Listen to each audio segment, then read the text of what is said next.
Shit, the blurb. The blurb. Don't forget the blurb. Summon the blurb.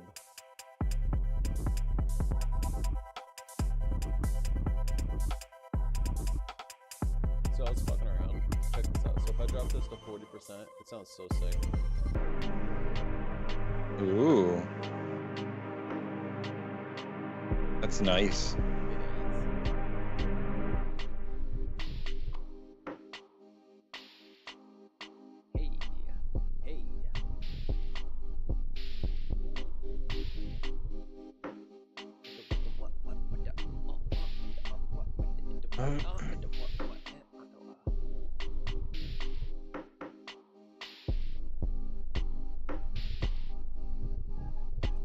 Put this at the end of the song, just like have it cut and just like play Yeah. the intro slow as shit, because this is fucking.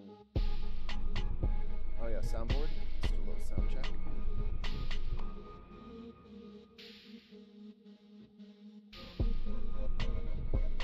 Oh, our mics are high. Oh, I know. Okay. Oh, I know. I want everybody to hear what you're doing now. It's not much. Thumbnail looks great. Ooh, it's getting interesting. Alright, blurb. Where are you?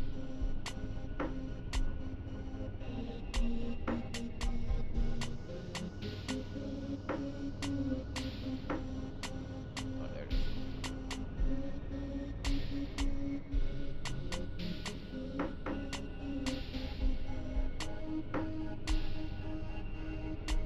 The Bin Podcast Network.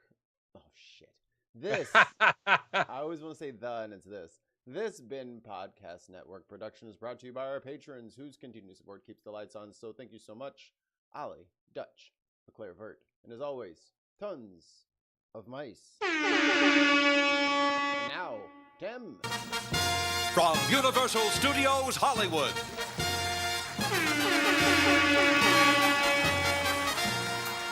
This is that are willing to buck the establishment. Oh man, we still gotta bleep that. Hi and welcome to Headliners. The Headliners. The Headliners. We It's are us. The Headliners. We are. We're the only ones. There are none other than us. There's no one else besides us on an afternoon doing a podcast about the news. Can we call it news anymore? Or is it just like the only until the word gets banned? Oh god, all news is technically fake news, and like newscasting is no longer allowed. Like fuck me. It's not journalism anymore. It's fake news. Before we get into what I'm sure is horrifying things, I would like to continue our opening the show with banter. Yeah. And Mikey, I would like to ask you, why are Kendrick Lamar and Drake so angry with each other? Well, it starts like this, Tim. Kendrick is from Compton, and Drake is from Toronto. He's from Canada. Filthy Canadian. Kendrick is started as like a cypher / backpack rapper. He's very lyrical, which means he cares about the words that he's saying. He doesn't waste any syllables, and he tries to use his songs to tell a story or protest the government or whatever. He won a Pulitzer Prize for his album To Pimp a Butterfly. So he's very serious when it comes to his rapping. He's very conscious and deliberate. Drake is a Disney kid turned Lil Wayne kid turned OVO I Run the North guy. And, okay. And apparently on his way up, he didn't pay his dues, and he is a sex pest. He apparently enjoys the company of young women, younger than the age of 18. So I've heard in that song. And that is why, when the beef started, we all knew it was going to be bad for Mr. Drake Aubrey, Because it's like you if you're gonna pick a fight, you should have picked a fight with somebody who sucks at rapping, like Kid Rock, Yeah. Vanilla Ice, one of these little mumble kids. Like that he probably would have did okay against them. But he literally picked like the most verbose of the rappers to start a fight with. And it's not turning out well for the boy. Yeah, so in wrestling terms, what Kendrick Lamar did to Drake at the Super Bowl is considered a burial. Yeah, he's done. He buried the man. He's done. He's done.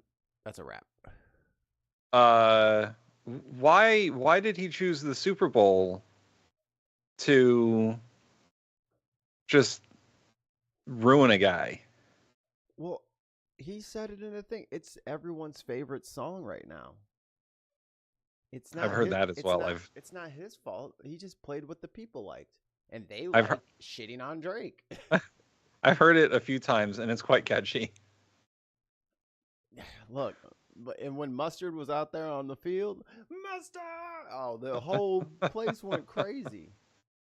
And then, he did get A minor, and then the whole crowd was singing. Like, he did get an entire crowd to call Drake a pedophile on air. So a PDF file. Can't say that. Yeah.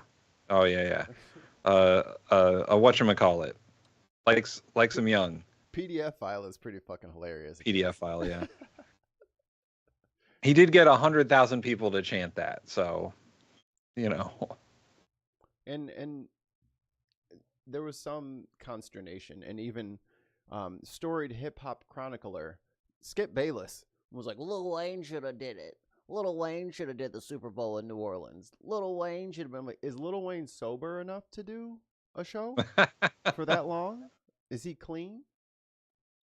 Because like after he went to jail for the gun charges or whatever, because he had like sawed off shotguns and AKs in his tour bus, and they got pulled over and they found all that stuff and none of it was registered. So there was that.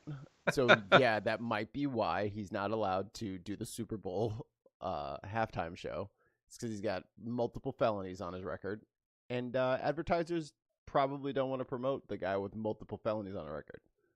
I mean, if you're the president, then that's fine. But if you you got to have a pretty clean record to get with like Pepsi, Fox. Your corporate contributions. Yeah. I don't know if this is just me or like if was the general like vibe of the Super Bowl halftime show, but it seemed like Kendrick was taking shots at lots of people. Why would you say that? A hit dog will holler. That's all I know. I think Samuel L. Jackson narrating as Uncle Sam was the tops. That was bravo. Did you know about Sam Jackson's like political? I did not. Sam Jackson once kidnapped Martin Luther King Jr.'s dad, Martin Luther King Sr. Staging a protest. He's a real one. People keep acting like he's so funny. He's not laughing. Nah. He's not joking. He's that's why they put him with Snakes on a Plane, man. Don't fuck with Samuel L. Jackson. Tired of these motherfucking snakes on this motherfucking plane. All right. So, rest in peace, Drake. Yeah. Sorry, Drake. That was. And you're done. Don't ever try to do a show in the States. People are gonna buy tickets and just boo you. Or they'll sing that song at you, I guess. They're gonna be singing it in the audience with Bluetooth speakers or on their phones, all synced up together. They'll just be chanting A minor in the background. Over and over and over and over. But this is usually how people spiral out. I wonder how Drake handles this. I mean, he does have a lot of money. Yeah, I mean, he doesn't have to do anything, but like I've heard they released a series of diss tracks against each other leading up to this. So, and in a moment of full transparency, I did not listen to all those songs because I typically don't like rap beefs because usually they end up with people dead. So I just like don't participate. I wait until it's all the way over, and then I like, okay, let me see what happened. I haven't done the post-mortem on the Drake Kendrick beef, but I'm sure it didn't go well for him. He tried this before. He tried this with Pusha T, who's from DC, and he's quite the lyricist. I don't know what Drake was thinking, but then he came out. That's how we found out Drake had a kid, was because Pusha T rapped about it. And then he had to own it. He had a whole song about the dude's son and how he was a shitty parent. I was like, damn, y'all playing for keeps out here. Damn. I don't want to play with this game. I'm going to go to the kiddie pool where it's nice. It's too crazy over here. Rest in peace. Do I have a rest in peace? R.I.P. Shame! Shame! Shame! All that. So what nonsense is going on in the world today? Nothing. What are you talking about? Everything's fine. Oh, I mean, a few hours ago, RFK Jr. became our new Secretary of Health and Human Services.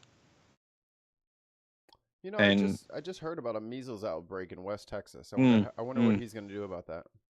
Yeah, he got confirmed along party lines. Same thing with Gabbard. Yep. The only Republican that voted against her was Mitch McConnell. Is Mitch McConnell John McCain and we just can't see it? No, Mitch McConnell is... No. he's a poltergeist disguised as a human being. Well, poltergeists don't fall up and downstairs, so... Yeah, well, apparently national security is like his line, and it didn't matter because nobody else thought that way.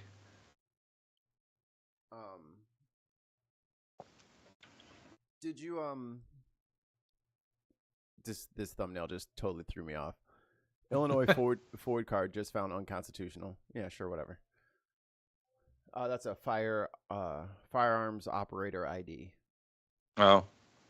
So they're going to say having a Ford card is unconstitutional. That's just like the only thing a Ford card really does is that you register with the state police. So like, okay, right, your license goes with this thing. So yeah, in case you do anything crazy, we got your info. So right now in the Senate, Linda McMahon, WWE Linda McMahon. Can we just call it WWF? Sure. I don't care about, they can't say it because they'll get sued by the World Wildlife Foundation, but we can say it. So many years before they decided to stop them from what? How does that even work?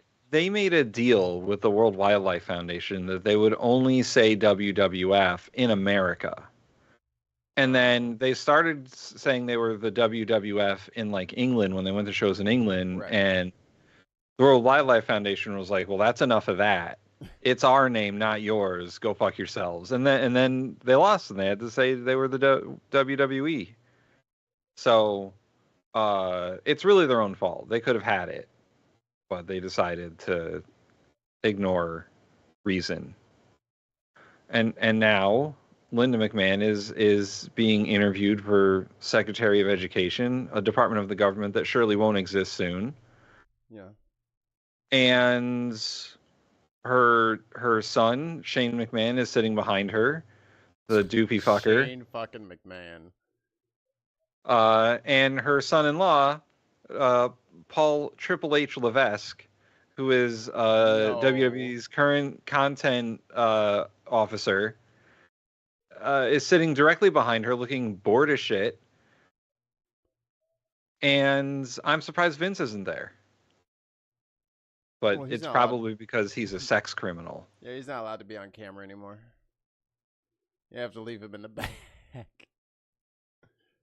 So one of the Republican senators asked Linda if it was harder to sit in her Senate confirmation hearing or hang out with WWE wrestlers, and that's when I almost threw up a little. This is a joke to them. This is a game to them.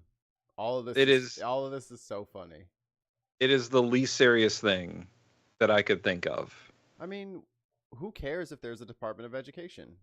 What do we really need it for, huh? What are they wasting all that? What is it? Fucking $1 billion for all of the fucking kids? It's not a lot. Like Elon just got what $400 million in contracts so that they can make armored Cybertrucks. Right. Yeah. No, that's going to be a problem when those Cybertrucks start getting hit with actual munitions. They barely work as it is, and you want to slap more weight on them? Tell me you don't understand cars without telling me you don't understand cars. Also, when they burst in the flames, it's impossible to put out.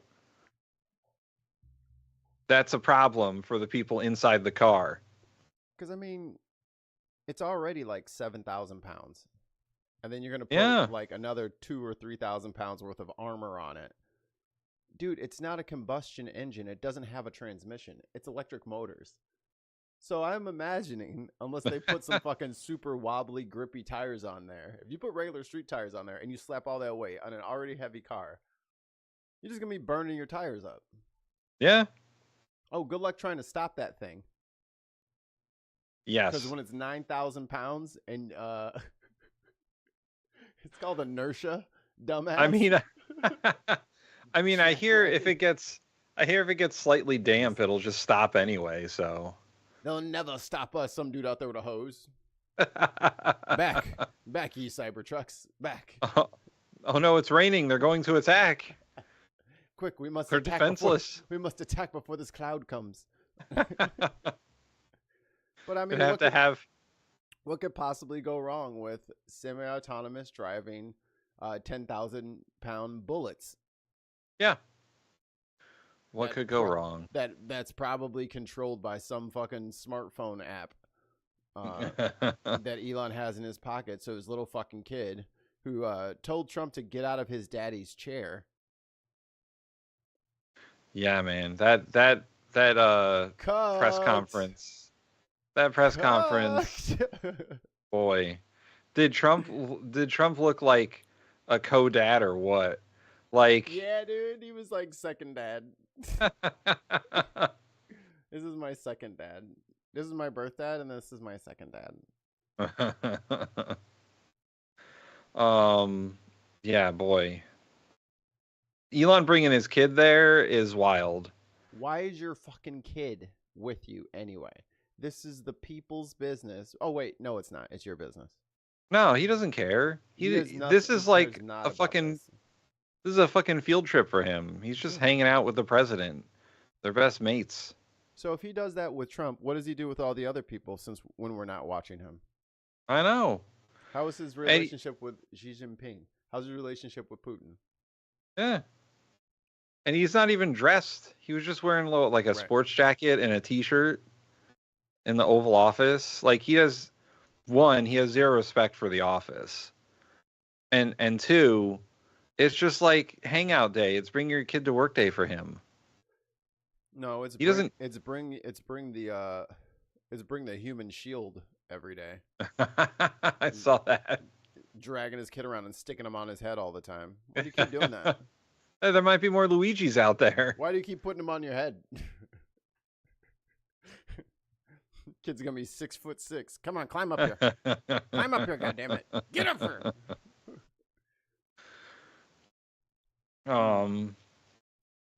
So Mikey, do you want to play a little game? Oh boy. I'll play your game. All right. And the chat can play too. Because this will be fun. So you got a game clip? A game, I don't know, little soundboard thingy? Sure. From Universal Studios Hollywood.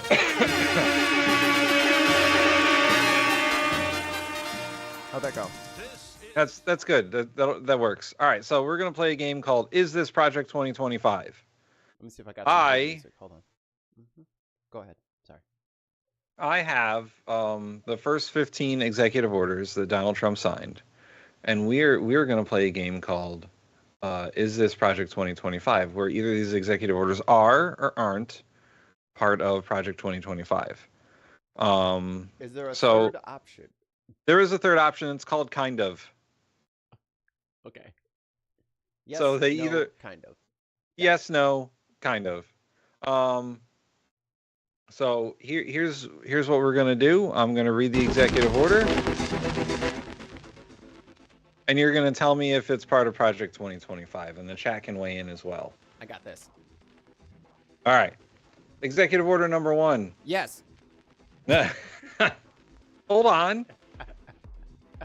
It directs the Secretary of State to bring the State Department in line with an American First foreign policy. What the fuck does that even mean? It Read it again. Like, what does It, that even mean? the executive order directs the Secretary of State to bring the State Department in line with an American First foreign policy. Who's our Secretary of State? Marco? Yeah, little Marco. God. 2025. Yes. Oh, wait. One for me.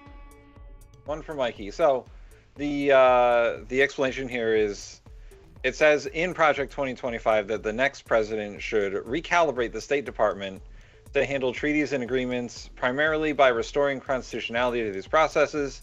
He or she should direct the Secretary of State to freeze any ongoing treaty or international agreement that doesn't align with the efforts of the new presidency.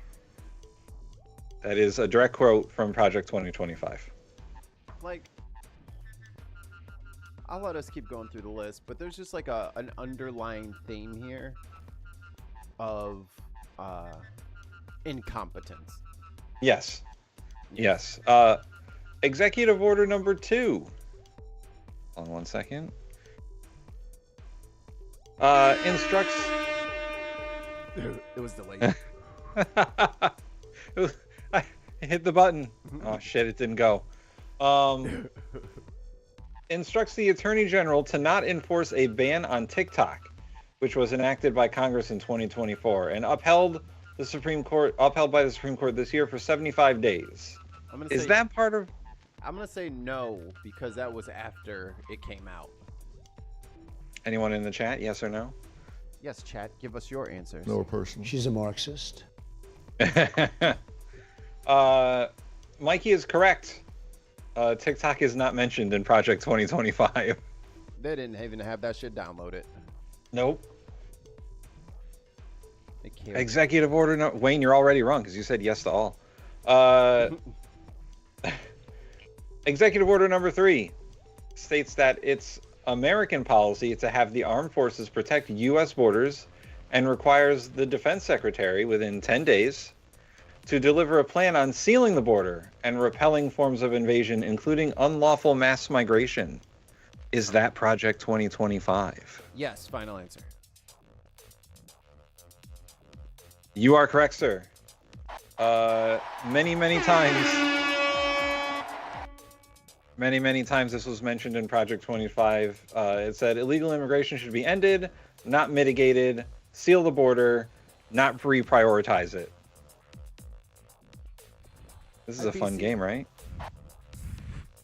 We're playing a game, chat. I was like, no. Chat, we're playing a game called Is This Project 2025? You can play along. Vote yes or no or kind of. Or kind of, yes. Kind of is an answer.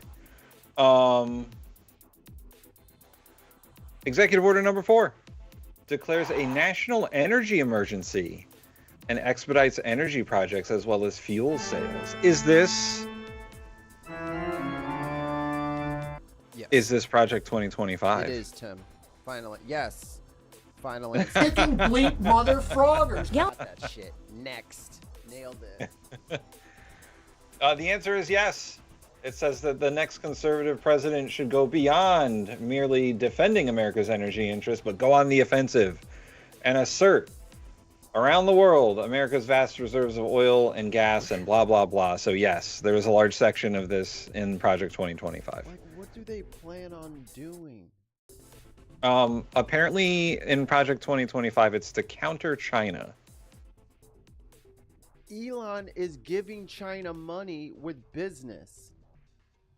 He's like letting them have a whole ass Tesla factory in Shanghai. Like, he's the one. He's the guy.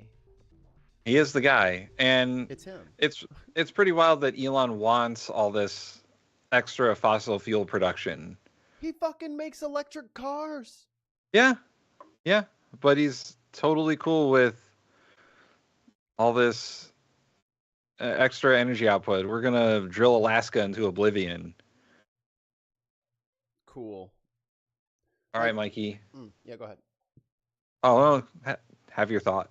And I'm trying to find like the right way to structure this, but maybe we have like a town hall or something like that. And I just really want Republican people to like call into the show or come on to the Skype, or we'll set up a StreamYard or whatever needs to happen.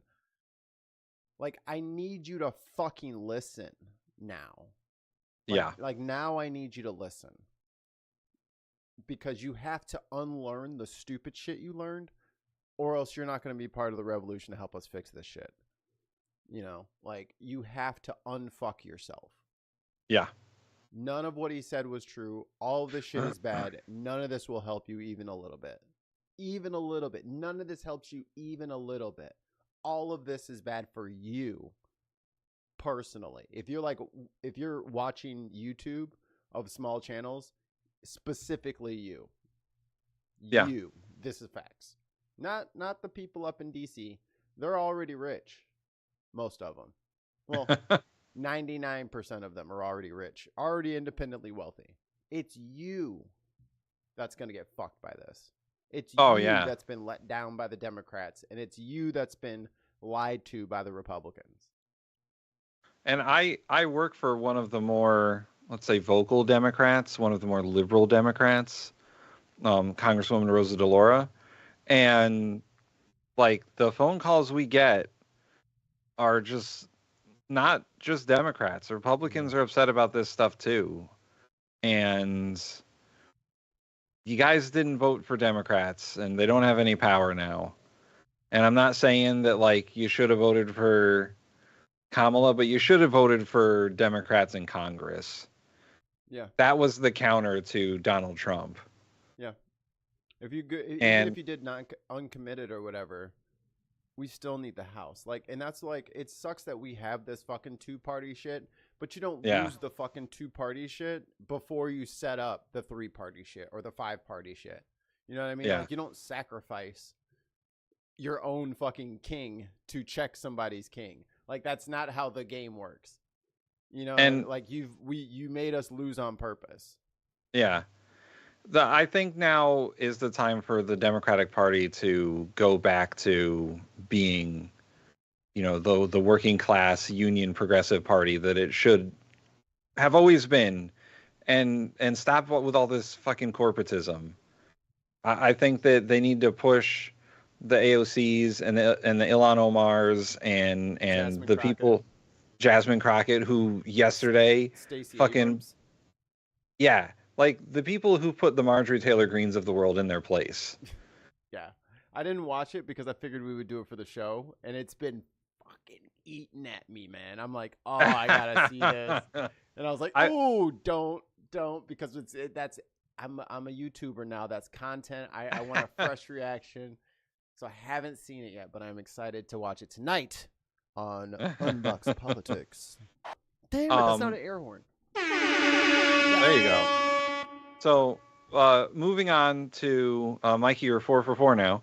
I'm the shit. I know my dystopia. He knows his dystopian nightmare plans. I've been studying. Executive Order number 5. Now this one is, it's a rough one. Declares. We're already getting fucked. So you have no idea how right you are.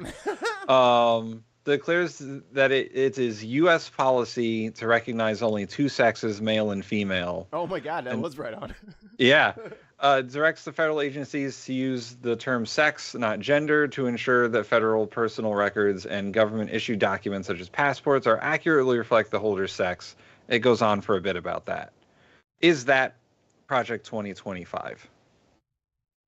Well, I mean, I would say yes. Won't somebody please think of the children?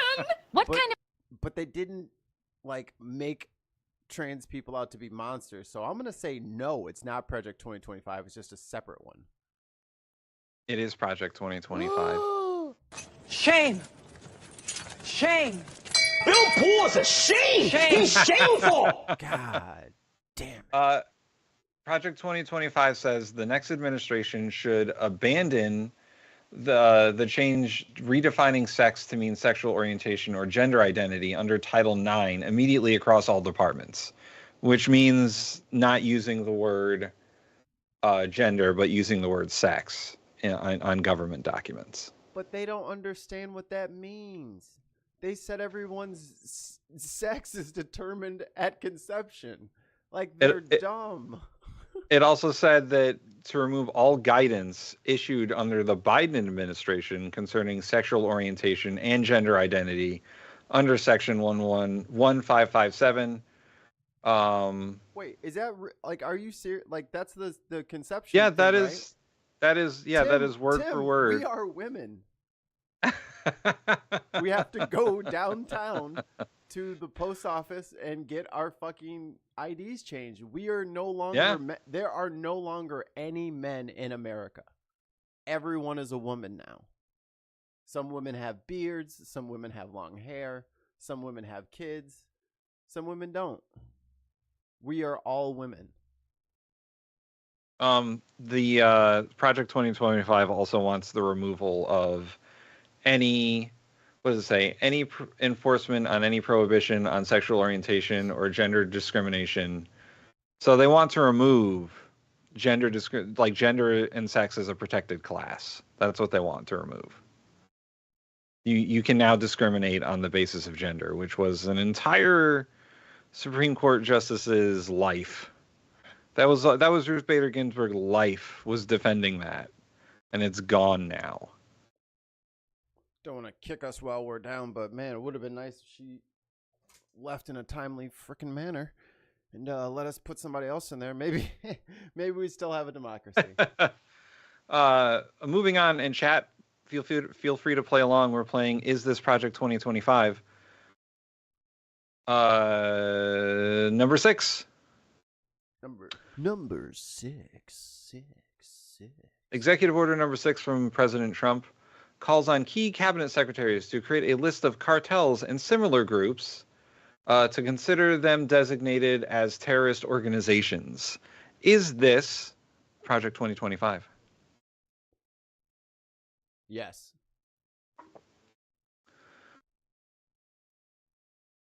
No. It's kind of Project 2025.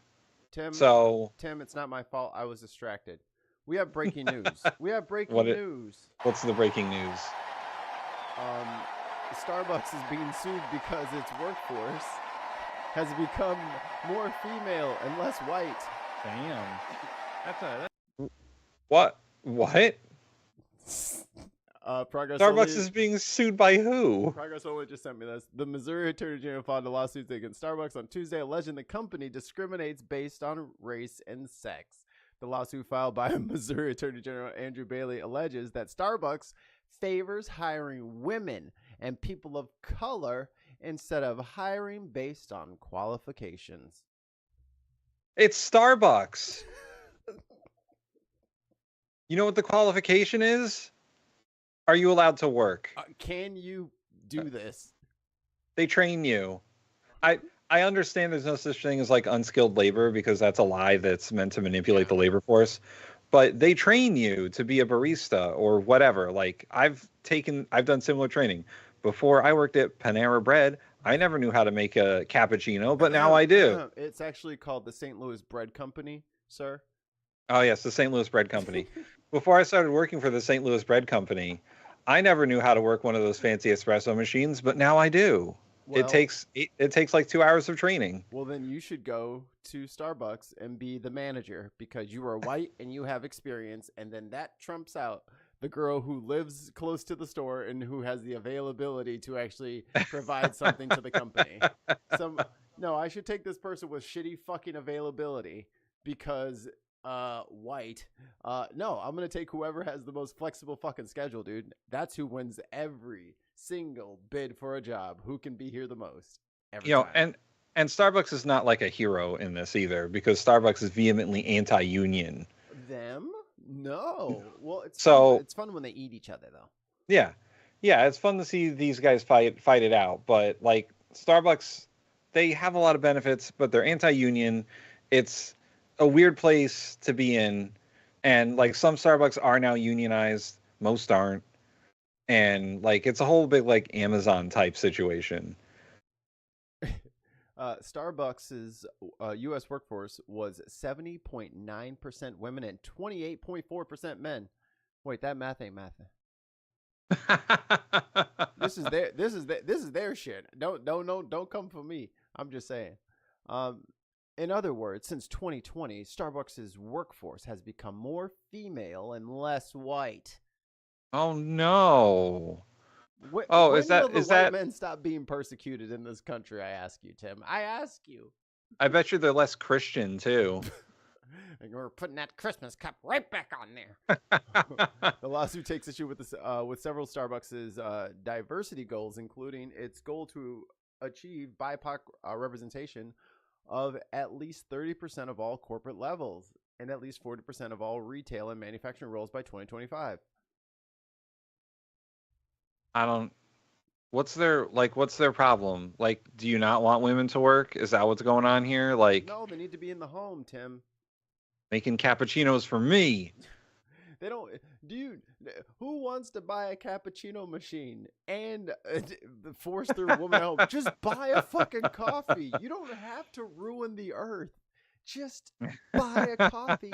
And I'm sorry if the person that's handing you the coffee doesn't tell you how handsome you are, or looks like your daughter, and then you get all horned up about it because you're a fucking freak bag. Like, I don't know what your coffee deal is, but it can't be this. It can't be this. This wasn't your goal when you set out to go get coffee in the morning. Let me see some percentages. Was this Republicans that brought this lawsuit? Is that Missouri, what's going on? Dude. So Republicans. Yeah, it's Missouri. Republicans, you either don't want government to interfere in business or you do. You can't have it fucking both ways. Pick a struggle, okay? Just pick a side. One side. You're either for the Constitution or you're against it. No, I am for this part and some of this gray area over here. Like, you either want small government that doesn't interfere or you're going to sue Starbucks for hiring too many women. What the fuck is wrong with you? And women of color, mind you. I don't want Letitia James handing me my latte. You know what I mean? God.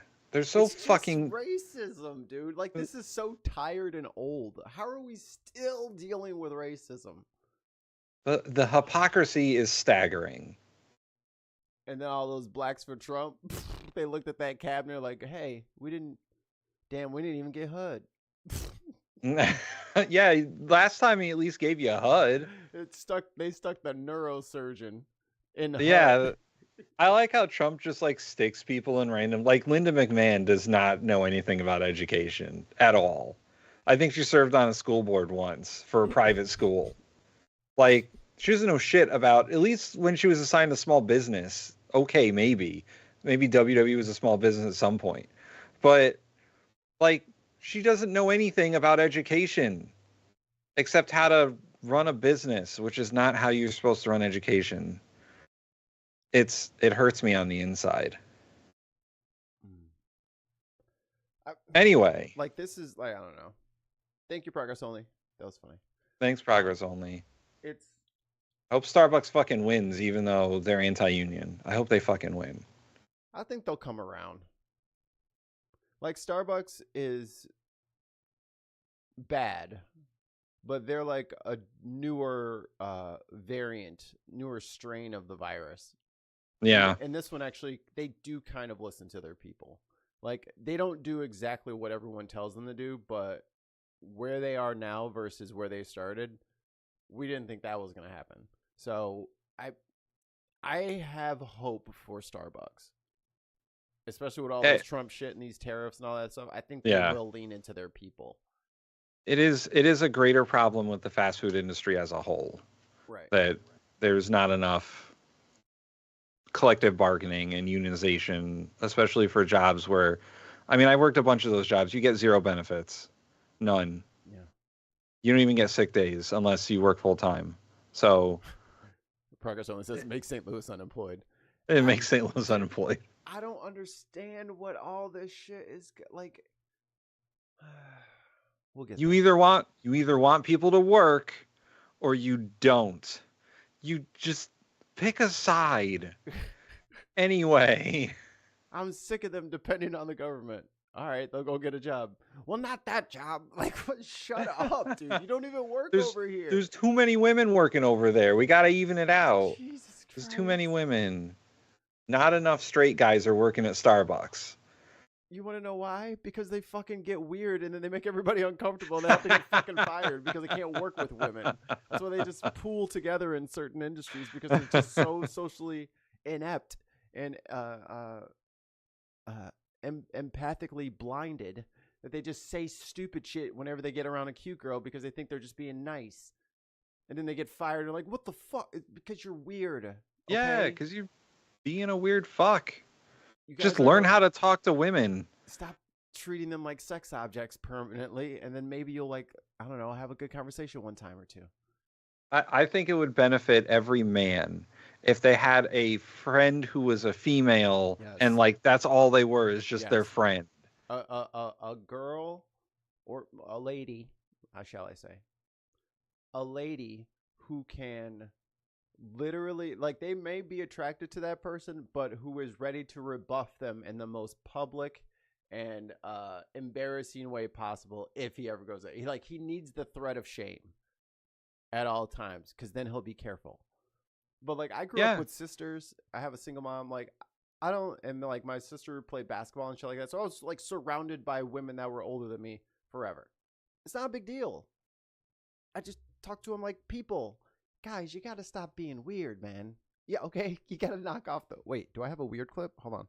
Donald Trump's not fighting for you or your family. He never... Well, he said weird all the time.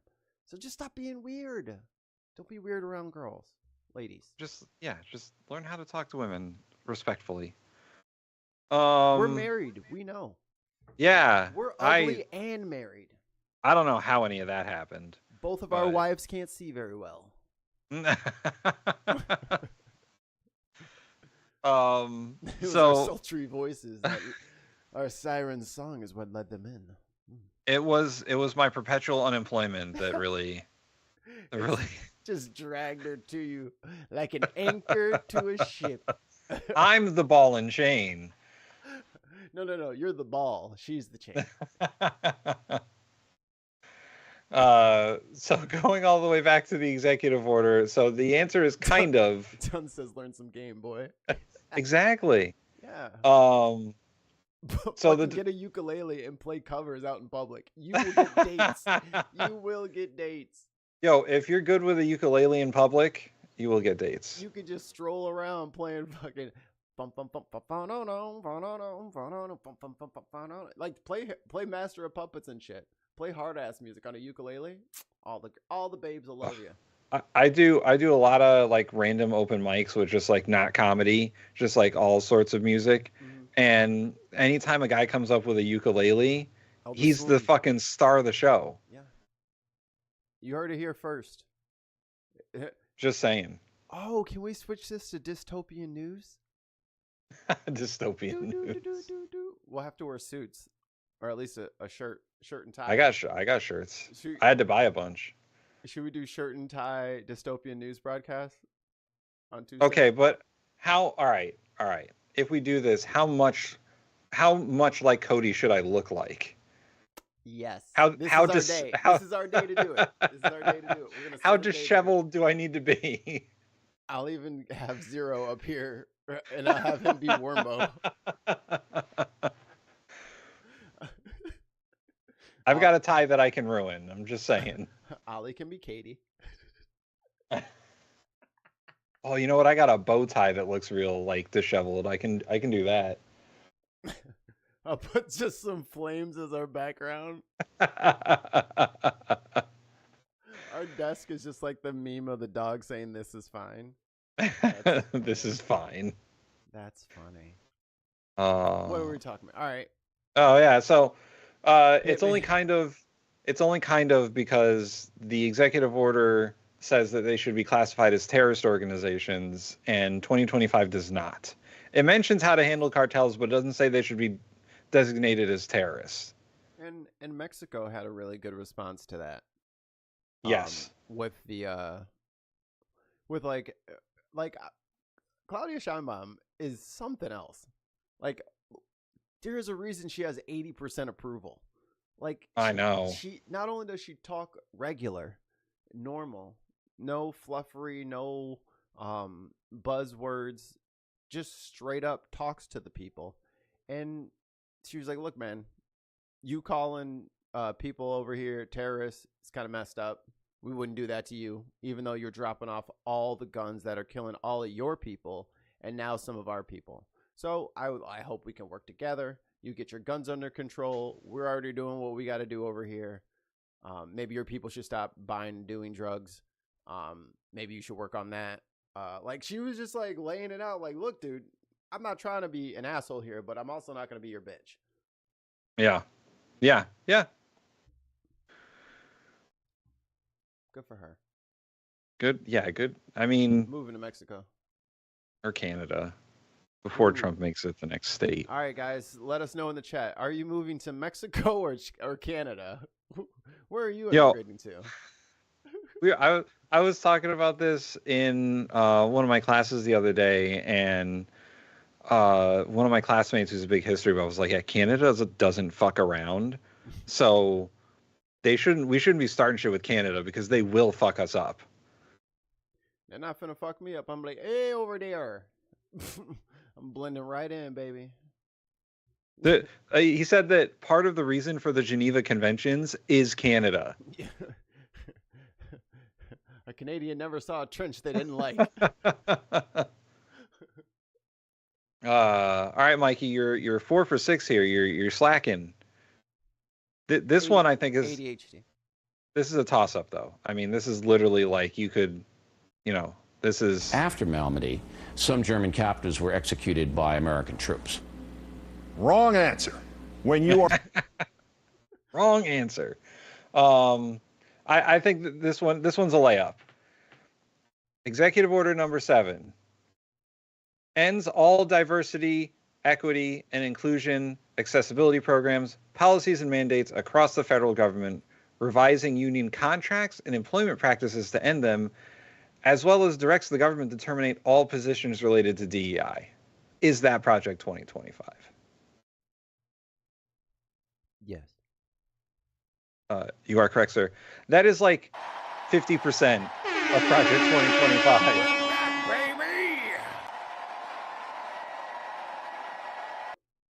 Have you ever been wrong? I was like, no.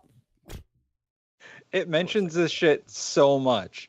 In an 800-page document, there are so many pages dedicated to DEI or critical race theory or race equity, whatever you want to call it. It's all over the fucking thing.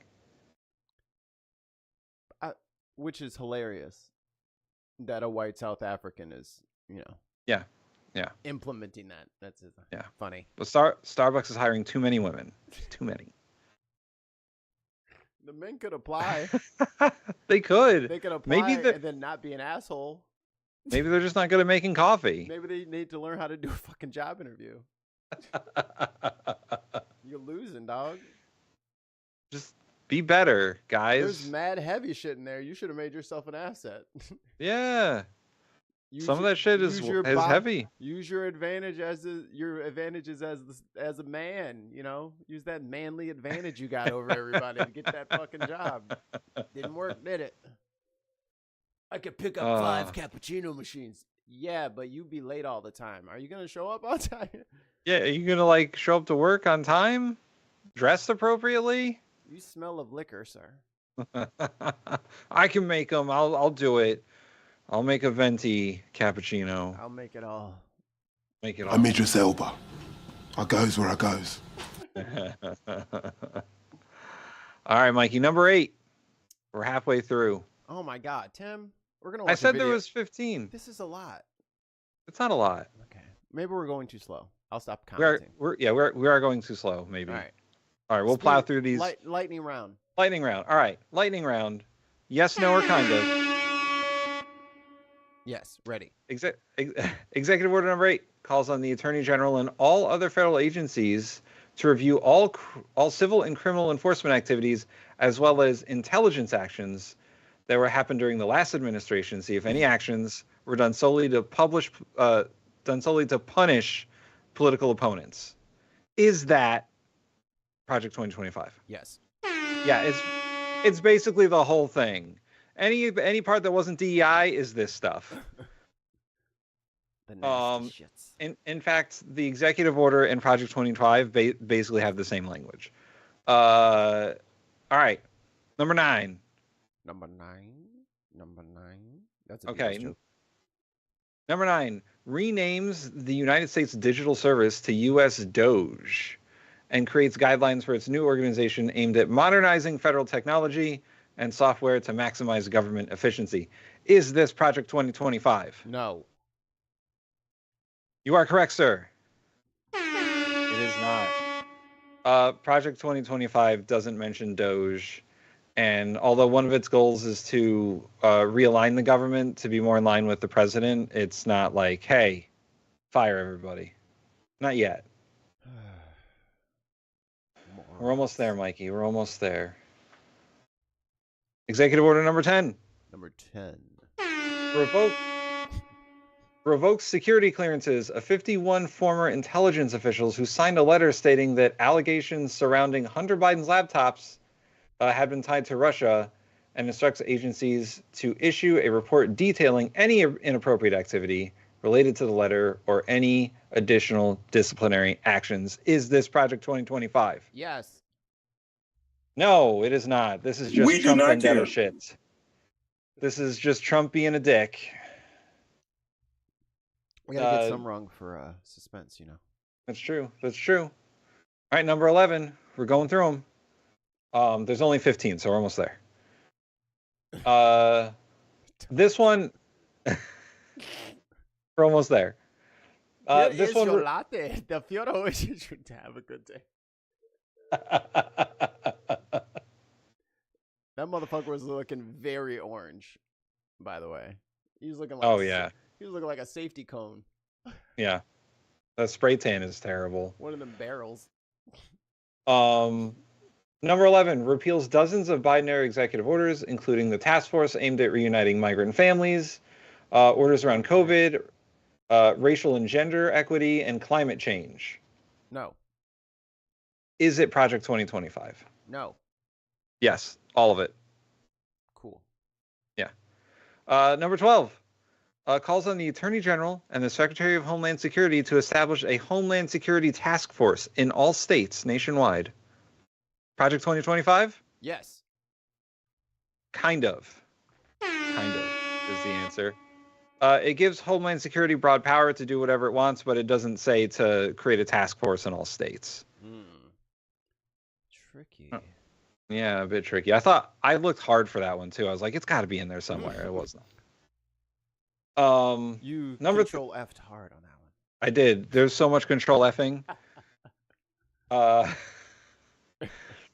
Number 13 tells government agencies not to issue documents recognizing citizenship to people born to two parents who do not have lawful permanent residency or citizenship in the United States, and goes into effect 30 days after signing. Is this Project 2025? Yes. It is actually not. Is that the new one? This is the birthright citizenship stuff. Yeah, I was about to say that sounds like the 14th Amendment one. Yeah, it's the 14th Amendment one. It is not in Project 2025. I looked very hard to find this, and it was not in there. I think because we were talking about 14th Amendment or whatever in Project 2025, I think they just couched their language in a different way because several people reported on it. I mean, if it is so, I will say amendment to all of this. Prove me wrong, because if you find the language in there, I only like Control F. I don't want to read the whole thing again, but I'll have to skim through. I think it's in there. So but either way. So yeah, if someone finds the language and corrects me, you get bonus points. Ooh, how many? Yeah. Let's say like 5. Damn. Yeah. All right, 2 left. Number 14 calls for foreign nationals to be vetted and screened to the maximum degree possible and directs agencies to submit a report within 60 days of identifying any vetting concerns that could warrant suspending entry from certain countries and pinpointing the number of nationals admitted during the Biden administration from those countries. Is that Project 2025? Yes. Yes, so much. There's a whole section of it dedicated to this shit. Last one.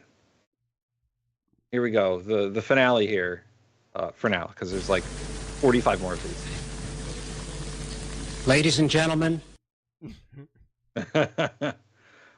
Calls for the U.S. ambassador to the United Nations to submit written notification of the United States withdrawal from the Paris Climate Agreement. Yes. Yes, and specifically, yes. This was like under their environmental thing. This was the first thing they wanted, was the U.S. to withdraw from the Paris Climate Accords again. So, and then tell the person in the interior to open up all of the national parks for pillaging. Yes, basically, yeah. So Mikey, you got what, 3 wrong? Only 3 wrong? I did okay. You did good. You got a B+, I think. I'll take it. Let's do celebratory. But them's the breaks. There you go. But them's the breaks. I'll put together another one of these. Maybe I'll make it 10 next time instead of 15. Yeah, that's a lot. I felt like I was taking a real test. I was like, God damn it. Yeah, we'll do 10 at a time because it's just gonna go on forever anyway. 10 a week. Yeah, 10 a week. No, because he's writing like 10 a week. Oh, he's writing 20 a week. That's not how any of this works. That's not how any of it's supposed to work. And then like the pretending, like, oh, this doesn't taste like shit. Like, you guys all know this tastes like shit. Republicans, you guys all know this tastes like shit. But you keep acting like it doesn't taste like shit. And that's weird. You're a bunch of weirdos. Or you all love shit. I mean, the Republican politicians might love shit, but when their base starts turning on them for everything, it'll be a problem, because there are already complaints going out that, Trump promised to lower prices of things and they're just, inflation's up.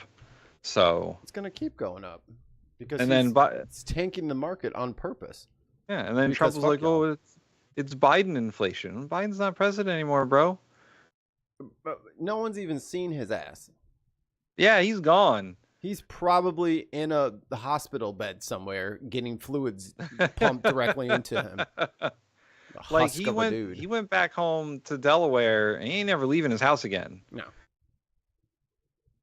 They'll have something all over fucking the social media saying, remembering Joe Biden, and everyone's going to be fucking putting laughing emojis and thumbs down and, oh, how could you guys say this and all that. It's going to be a whole thing. I'm predicting it.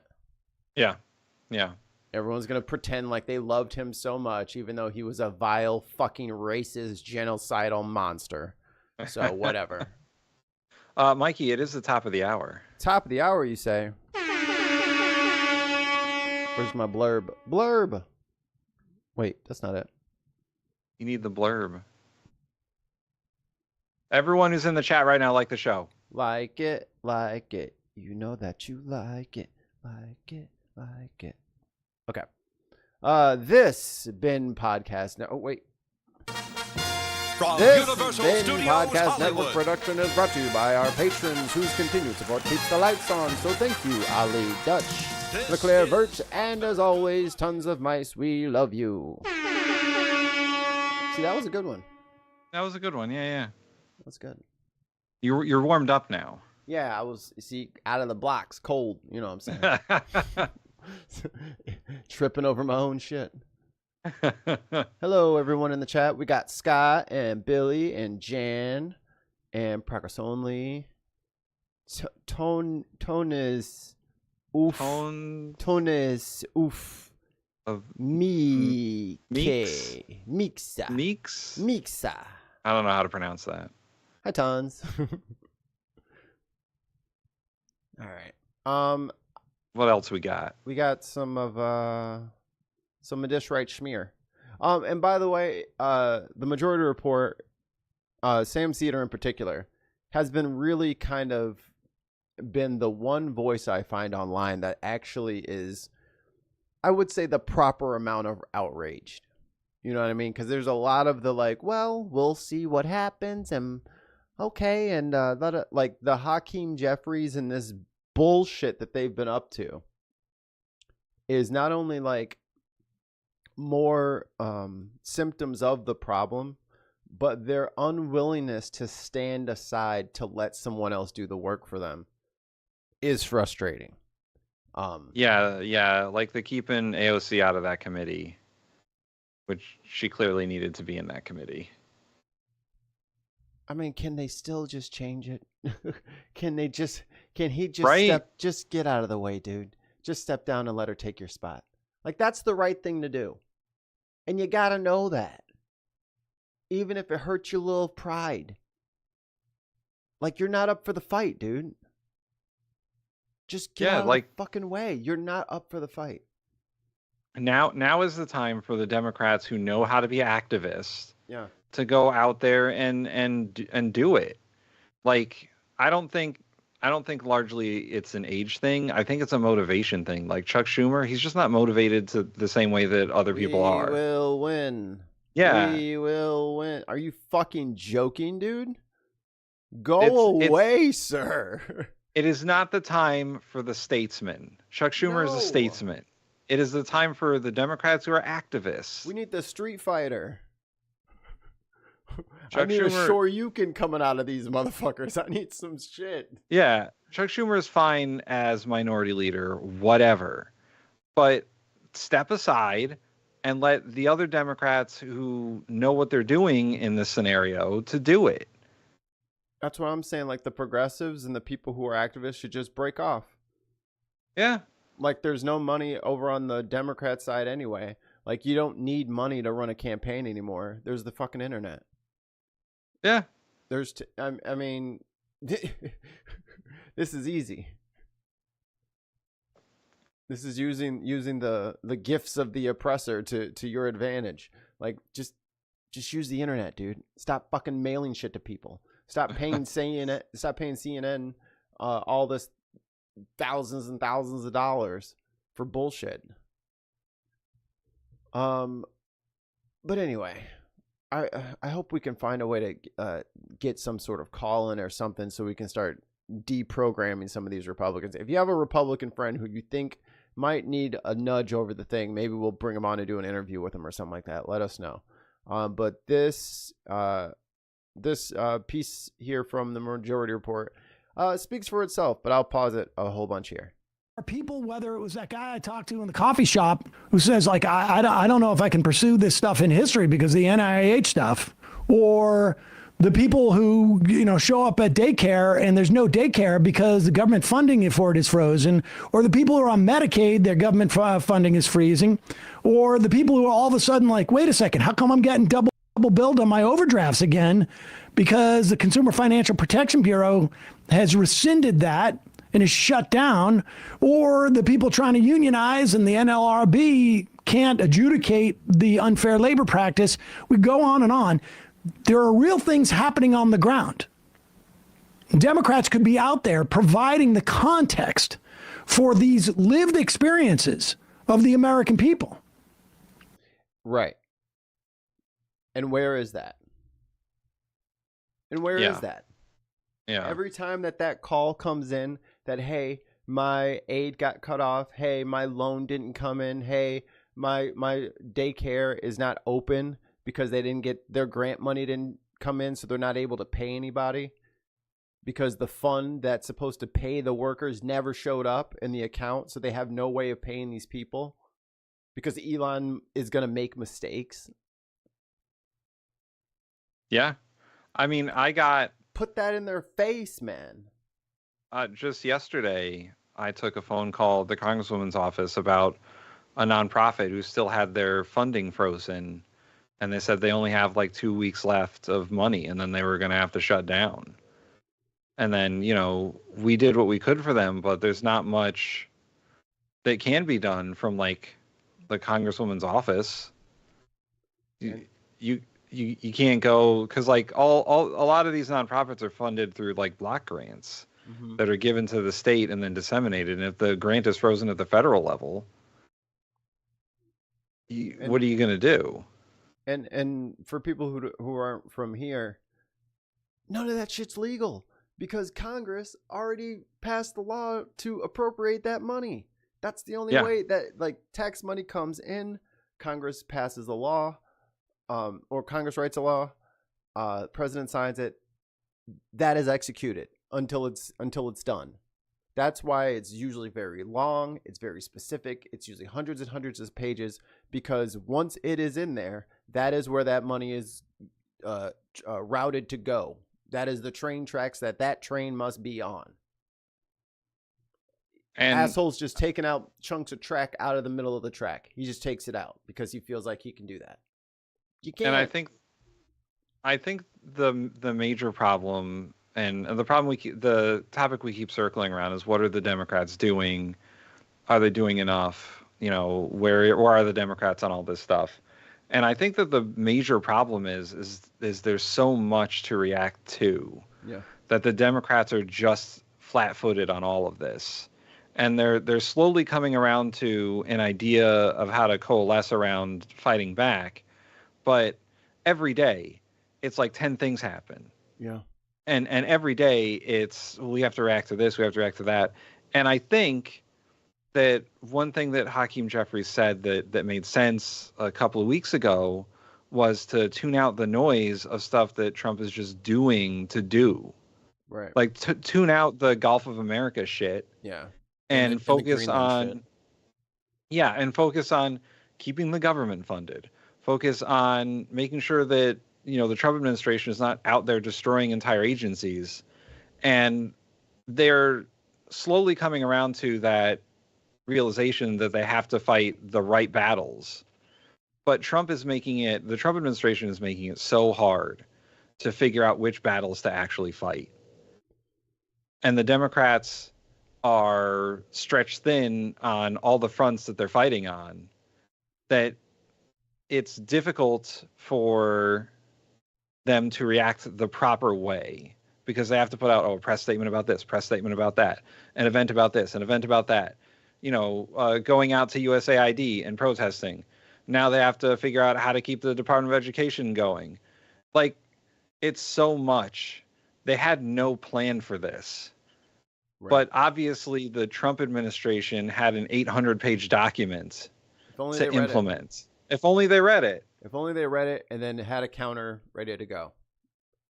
Like the progressive YouTubers fucking blew the whistle as hard as we fucking could a year and a half ago. It is the Democrats started reporting this. It is their own fault that they're flat-footed on this. Yeah. However, it's time to take the initiative. Yeah. Like, I think people need to start getting locked up. Like the ones who are committing crimes, going places they're not supposed to be, accessing things they're not supposed to access. There's a place for people like that. It's called jail. You know, Paul said, imagine being prepared. They might explode. They actually thought about something before it was happening. Instead, we have to rely on Dana Bash. Exactly. Here is Dana Bash bringing this up with Jason Smith. He's a Republican from Missouri's 8th District. He's on the House and Ways and Means Committee. And he's responding to a video of a Missouri cattle farmer. Here it is. Why take a sledgehammer instead of a scalpel if you just want to make sure that a lot of these funds, which you believe, and I like how whoever's mouse that was is a Mickey Mouse hand. Nobody's arguing this. I'm sure we know there's a lot of wasteful spending and maybe fraud. Pause it. First of all, see, there's a problem with relying on Dana Bash to say this. Oh, we do. Is there a lot of wasteful spending? Do we? Relative to what? To what's going on at CNN? I know people who work at CNN. I can tell you something. The amount of money that has been wasted. Like, are they paying off? Are they paying off people's contracts at CNN? Look at Okay, Sam. Okay, Sam. All right. Okay. You don't have to be that close to the camera. Chill, Sam. Chill. Calm down. We know there's a lot of wasteful spending and maybe even fraud in the United States government. But in all this bullshit we're giving to Elon. reality, some people are getting hurt. I just want to give you one example, Mr. Chairman. The blanket freeze on USDA funds. It's hitting some of the farmers in your state. Would not pay out at all. There's really no answers. They're trying to cut out all the wasteful spending in the government, which I'm all for. But the issue is it's a signed contract. It's a legally binding contract. They're not backing out on it. They're not paying out on it. So it puts me in a bind because I've made business decisions based on that contract. So I think. Oh man. That poor guy. So I think what he was referring to is he, like a lot of people, decided to add solar panels. And he added solar panels to the roof of his barn, collect some energy, put some shit back in the grid. Government helps pay for it or whatever. You just get the contractor out there, get them to do it, and then the contractor is paid by the government, or at least a large portion of it. Well, the dude's up there doing the goddamn work, and then the money stops showing up, and he's like, "All right, buddy, it'll be $200,000." That'll be cash or card, brother. Yeah. He's like, "Oh, well, my money didn't come in." Yeah, brother, cash or card. And like, what the fuck? Yeah. Well, the government's not paying out that contract anymore. So, how do you want to do this? Because this is he's not the only one. If you want to change something, fine. You won the election, start trying to change it. It's going to take a long time, and there's a lot of hiccups in the road, and we're going to block everything. So if we get more than 3 Republicans, the legal way of doing all of this is almost impossible, which is why he made this bullshit department. And again, this department isn't really a department, right? That's why I refuse to call it the Department of anything. It's not a department. So technically, it kind of is. So one of the executive orders was to turn United States Digital Service into DOGE, which was a department of government. What Trump did is legally iffy, but he did take an existing department and turn it and just name it DOGE. Elon is not the head of it because he has to be confirmed by the Senate.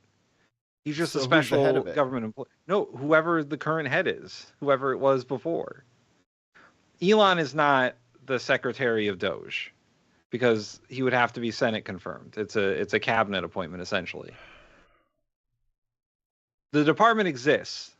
Elon is not the leader of it. He's just a special government employee, which is outside of all laws apparently. Which is bonkers.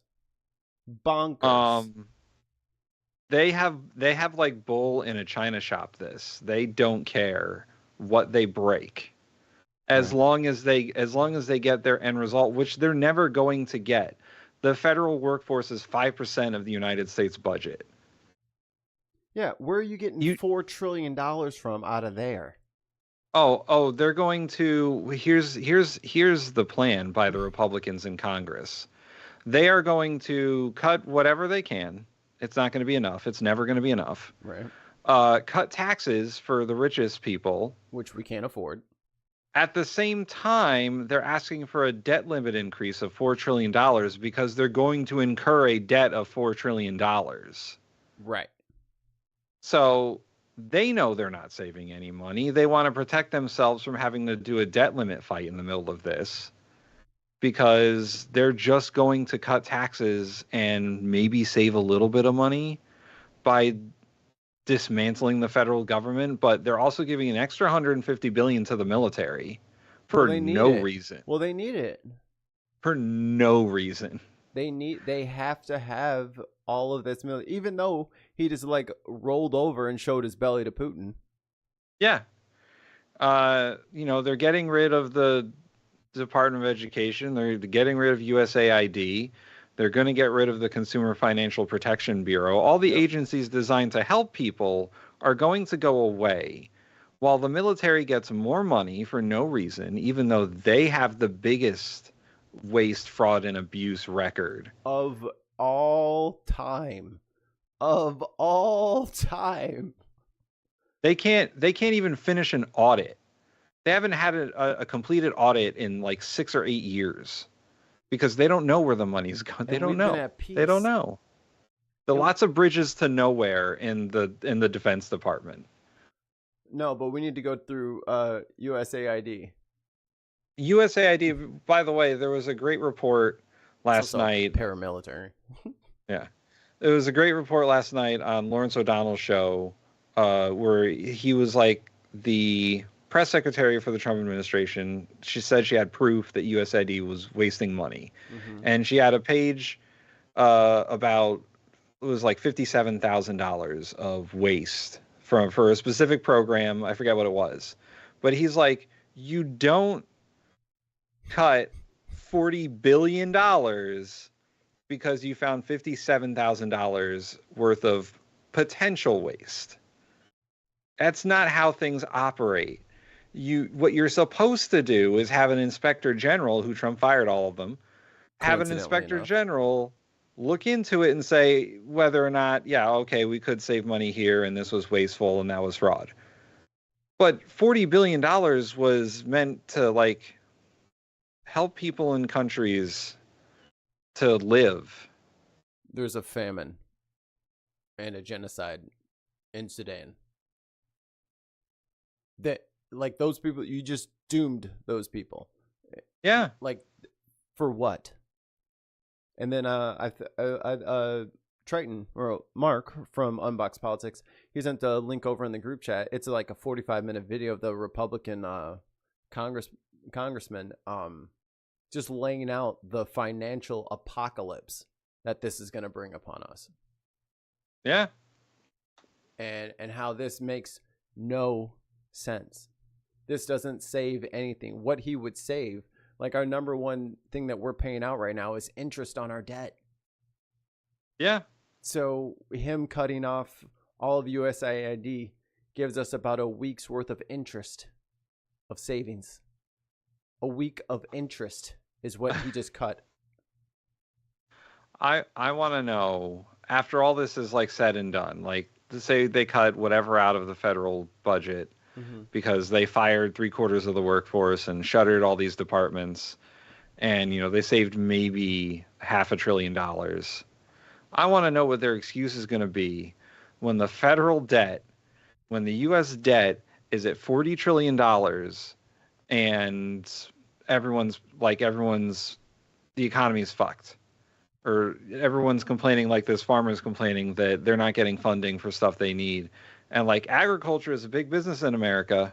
It is. Like those farmers are very subsidized, and I can't wait for the government to have to respond to farmers who are like, I can't grow my crops because you didn't give me money. Like, I don't understand farmers going to the right with as much as they depend on it. Well, maybe if they used to be on the right, they should have by now switched to the left with as much government assistance as they need. Because with the weather being as shitty as it's been, I think it was like 2008 or 9 where we had like a cold snap and we lost like millions of acres worth of shit because that was the beginning of it, but we had no idea. But the weather's only going to be getting more extreme. So you got these guys who want to drill everything. They want to cut all the funding to your farm, and you're just on your own. Good luck. Good luck trying to sell. And who the hell are you going to sell it to? Yeah. Because he's fucking up all that shit too. And in the middle of a bird flu epidemic, right? That's raising the cost of eggs. It's going to raise the cost of poultry because so many birds have had to be euthanized because they have bird flu. And the federal government has decided to just curl up into a ball over it and say that's not really happening, put its fingers in its ears and go la la la la la. But like, RFK's coming. He'll take care of that bird flu. He sure will. eat the bird flu directly. That'll inoculate you from it. Yeah. He is on the team he's team virus. I think we've all agreed. He is on the side of the virus. Every yes. time.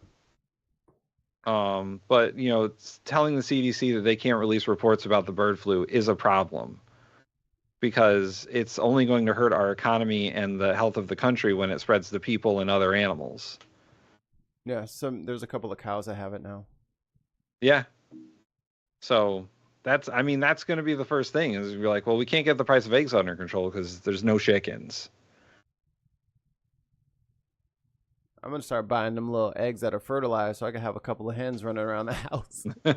We're literally going to be like peasant times. For what? For fucking low, like you guys gave them this for fucking to own the libs? Is this supposed to hurt our feelings? Yeah, $10 dozen eggs. You're really owning the libs there. Like that hurts you too, idiot. Or James O'Brien said it's like someone thinks that they can hurt my feelings by smacking themselves in the face with a frying pan. And every time they do it, they're like, look how he winces when I hurt myself.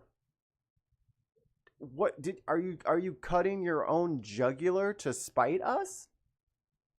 Is this to make us think that, you know what I mean? It's like, why are you self-immolating to make us sweat? You know what I mean? Like, I'll make the room uncomfortable by making it too warm from the blaze. Like, what are you doing? Yeah, I don't get it. It doesn't make any sense. And how are the Republicans in the House? How are they selling this at home? They're not. And here's something that's very telling. So I think it was last week, the Leader Jeffries put out a memo to all Democratic Congresspeople saying, hey, start having events in your district. We want to know what people think. Get feedback. Do it immediately. Right. And so the congresswoman that I work for, she had a teleconference event the other day, and people were like, this shit sucks. And here's specifically what we think sucks. Most of it is Elon Musk. Like 90% of it is Elon Musk.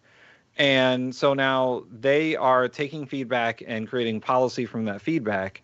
Now, how much of that they can get done is questionable because they're not in the majority of anything. But if they can get enough people riled up, because people were riled up in Connecticut, and like Connecticut's a blue state. It has two effects. One, you're going to activate your base, and two, you're going to be better informed on what people want. And I don't think Republicans are doing that, because they don't want to hear from their people because they're fucking them over. I get that they don't want to get primaried, by like going against the grain, but they have to understand that they are not immune from this. Like, what are they going to eat at home? Right. Like there's no like at some point you would figure that there would be a whisper of self-preservation inside these people. Just the shadow of it. A mention of it. Like, oh shit, hold on a second. I got mad farmers in my district. I can't do that.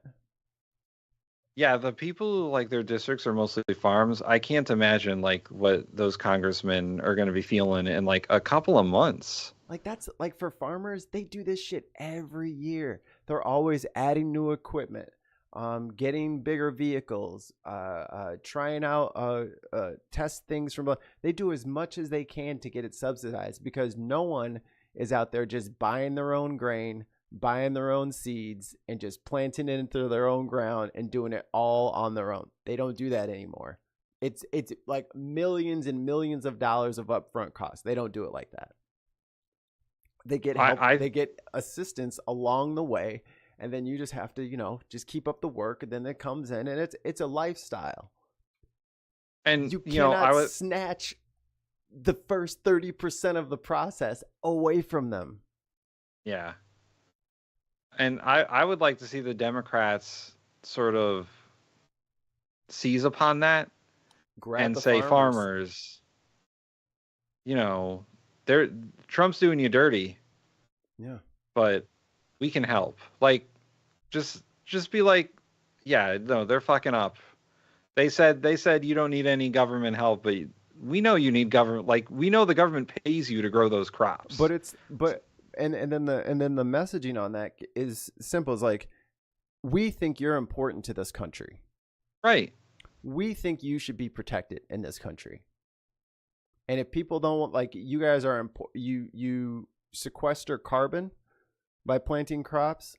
Like the whole part of being a farmer is like the most leftist crunchy thing you can fucking do. Yeah. They have like 5 vehicles that put out carbon, and then everything else sequester carbon. Like they are on our side. They are growing food, healthy food for people. Why don't we go after them? Because we let them sit out there broke, and because they're broke, they're racist.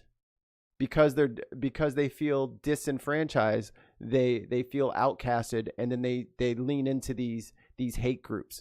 But you can't be hateful when you're successful and surrounded by black and brown people that you love. It don't work. Right.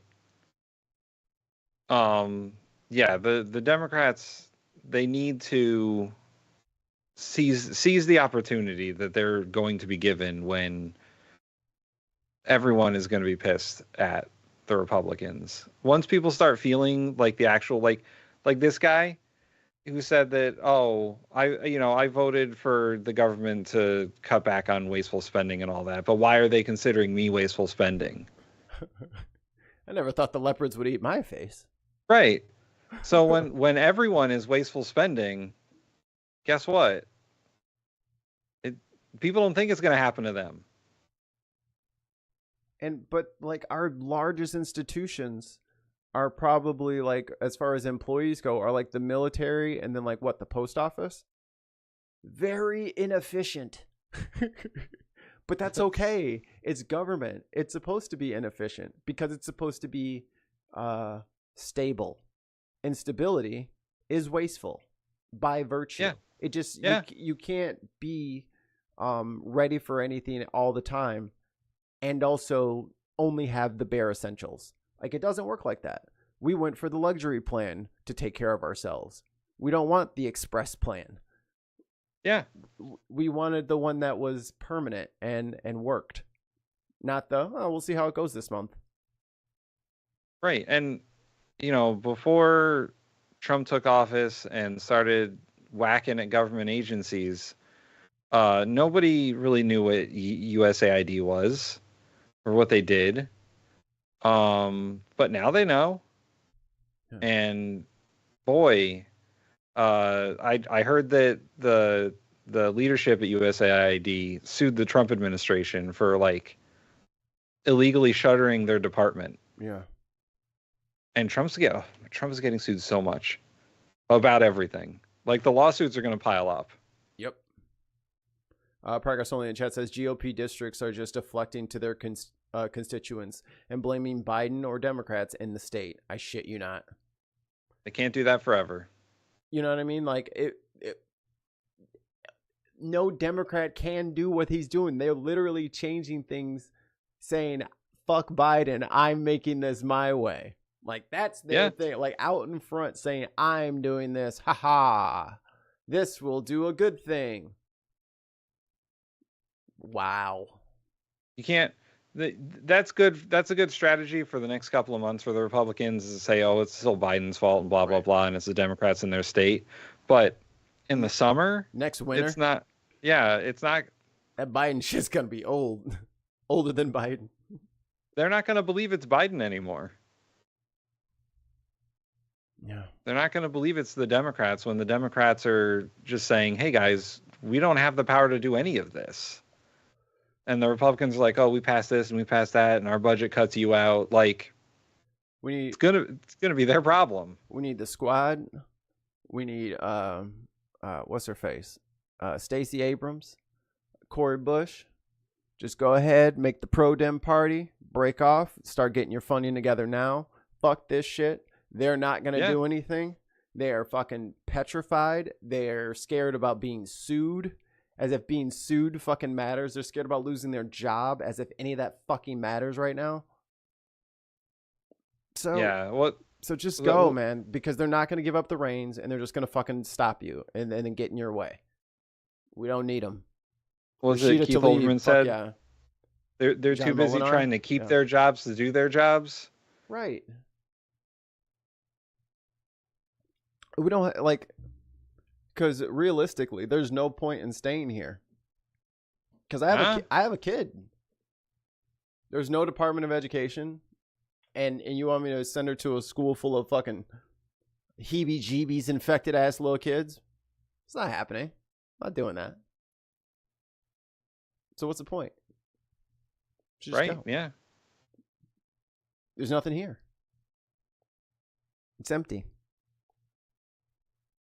Unless we fight!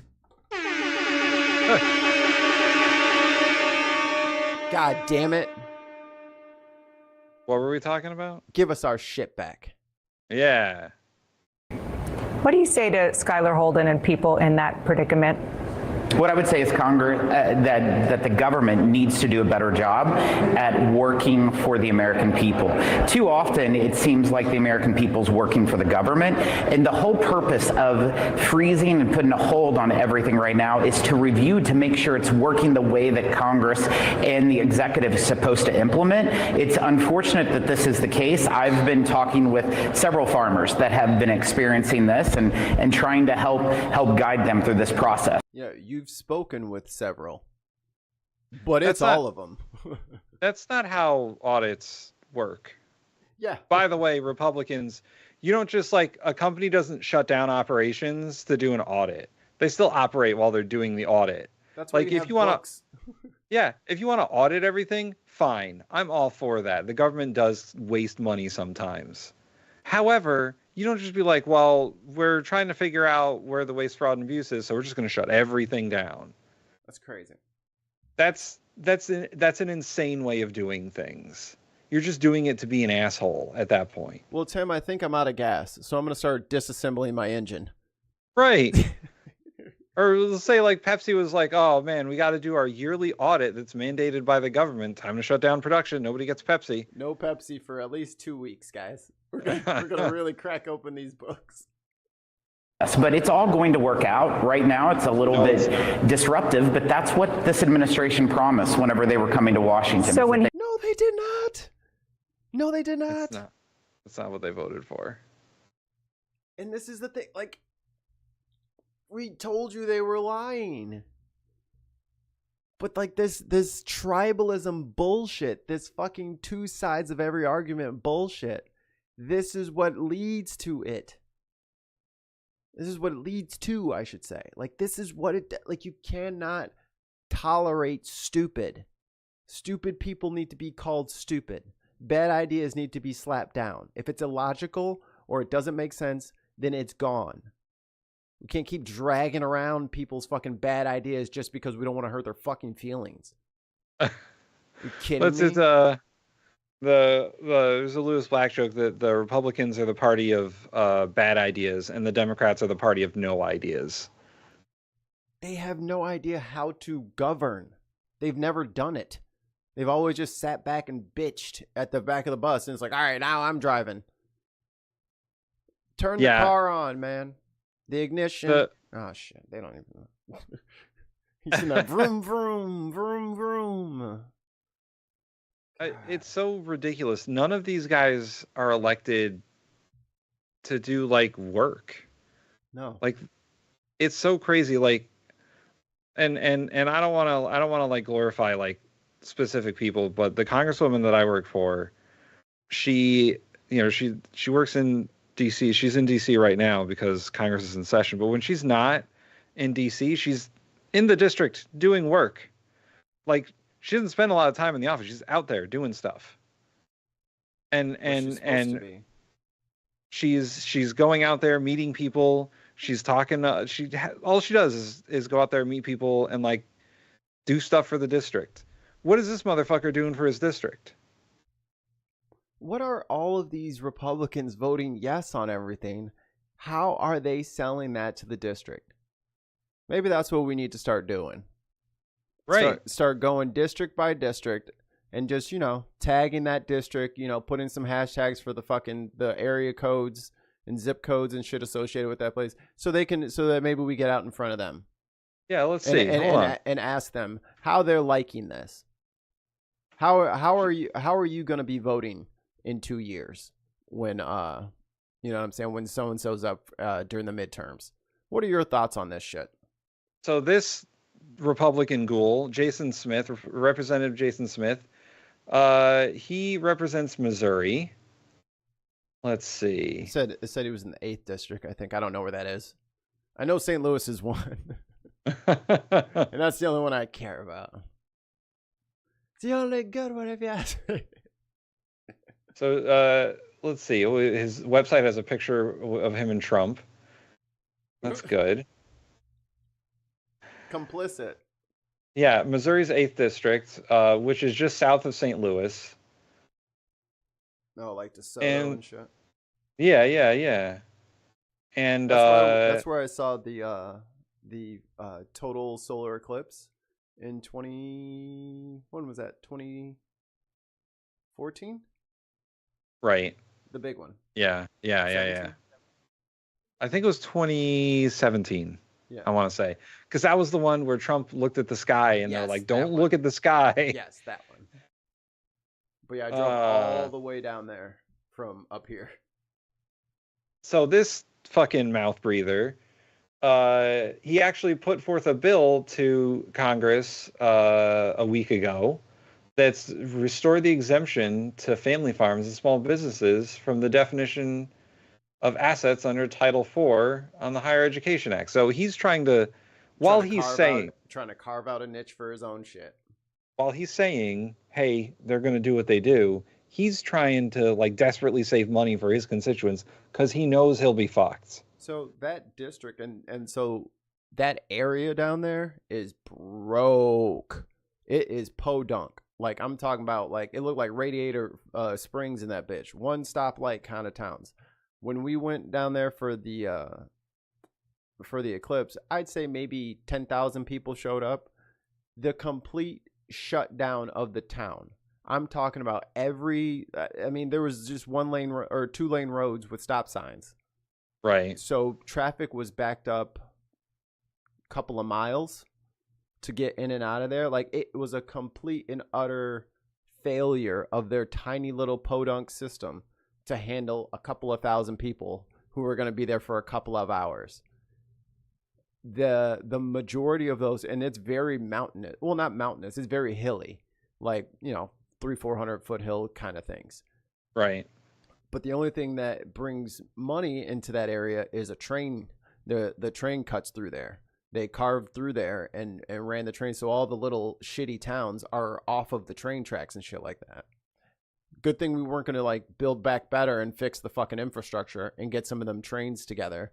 There was a lot train cities depend on the federal government as well to maintain that rail, and because it is every day and it is constant, and if you don't have people out there to come maintain your shit and make sure everything's great, they don't have the money to fix it themselves. It's coming. Yeah. And he supports all the crazy things that Republicans support. I'm just going through his tenure in the House, and he's an NRA lifetime whatever. He supports concealed carry. He voted for the Concealed Carry Reciprocity Act. Don't know what that means. He voted for the Born Alive Abortion Survivors Protection Act. That's probably horrible. Jeez. So this guy is the reddest of red, MAGA conservative, and he's going to totally fuck over his district. Oh, no, they're fucked. He's trying to pull them up out of the fuck, but no, sir. That whole area, that underneath St. Louis area, is broke as shit. He ain't doing much to help them. I think they have pig farms. They have that railroad, and That's about it. It floods like a son of a bitch down there. And I don't know what the fuck they're about to do if all that federal funding gets cut from that area. And he's chair of the Ways and Means Committee. Like, it's gonna flood there. He's pretty important. Like, it floods down there every year. But that's and it's unfortunate that we have to fucking smash our face into like through the plate glass just for people to fucking understand that we need to pump the brakes on this thing. Like, they're gonna have to start pulling the Republicans have to pull their own people, or they need to band together and impeach this motherfucker. Like, the Republicans are going, like the red state people are gonna have to call their people to get them together to impeach him. That is the only way this stops. Yeah. That is the only way. They have to realize how bad this is for them and get their people to impeach him. Like, fuck like, if he primaries you or whatever, let it be what it is. Like, they gotta fall on the sword. That's it. Or lose the sword. So that it can make sure that mortgages are within that are being. So what is happening next with FEMA? Will it exist? No one knows, but they're probably not going to get any money. FEMA is going to get the USAID treatment, I think. I think that they've already told their employees to, like, keep an eye out. You might get fired at any moment. So, and they want to put emergency management on the states. Good fucking luck for the states that don't have any money. Right. Good fucking luck for Missouri. For Alabama and Mississippi and all these other states that get a shit ton of money from the federal government, more than they put out. But there'll be exceptions for Republican states, I'm sure. What exception? You can't turn the relief aid on after the thing. And after you fired all the people. Like, that's the other part. Like, when you dismantle all of these systems, you can't turn it back on. The people have gotten other jobs. They've left. They've moved on, or they've left the country, or whatever. Like, they may not want to help you anymore because you fired them. You can't just turn it back on. They're not going to sit there and wait 6 months and then go back to their job because you guys changed your mind and you realize that you actually needed me in this department. Fuck you. I just went 6 months not knowing how I was going to feed my kid. Fuck this place. Fuck this job. Someone else can do it. And the states are just not equipped for large-scale emergency management. They're not. You can deploy the National Guard all you want to help with disaster relief, but they don't have the money in their budget to pay out hundreds of millions of dollars to help damage, emergency relief and to fix entire neighborhoods that are wiped out by hurricanes or fires or whatever the natural disaster is. Tornadoes. I mean, California, it has on its own, whatever Brenna says the economy is, they're not going to be able to fix what happened in the fires by themselves. California is I think it is the richest state in the country, and they're not going to be able to, they have their own budget, and that kind of stuff is not in their budget. Right. You're going to blow up every state whenever there's a disaster. Well, I mean, we'll get cheap lumber in from Canada and steel so we can rebuild. Sure. Oh. I mean, it's not going to be cheap anymore. Maybe people could help us work. If they're migrants, they could come and help us work on the houses to rebuild them. Nah. So we'll have more expensive lumber and steel.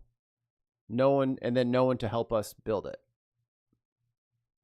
Good luck, contractors. Yep. You're going to have a lot of work ahead of you. Issued by different banks or with fucking 2 years per house because one fucking guy is going to be doing it by himself with his nephew. Yeah, right. In that average rate. And if they're not outside that rate, they're subject to different regulations and whatnot. The banks got their, we need this back. Okay. But imagine if Democrats in Congress are saying, instead of saying, we don't have any leverage because we don't have the votes in the House or the Senate, and we don't have the presidency. Imagine they're saying, The only leverage we have is the American public. Because we're going on a tour right now, and every one of we're not going to vote on anything. There's no point in doing it. If the president thinks that he can unilaterally not do this, we're not going to vote. We're going to go back to our districts, or we're going to hold remote town halls with our districts so the Republicans can't take a quick vote.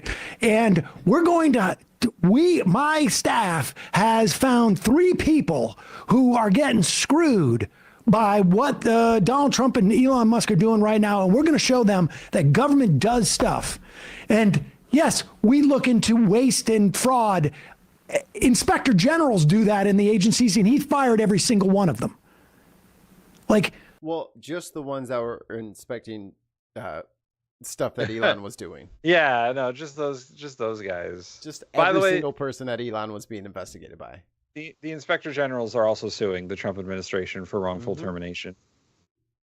Somebody needs to explain this to the American public, and it ain't going to be Dana Bash.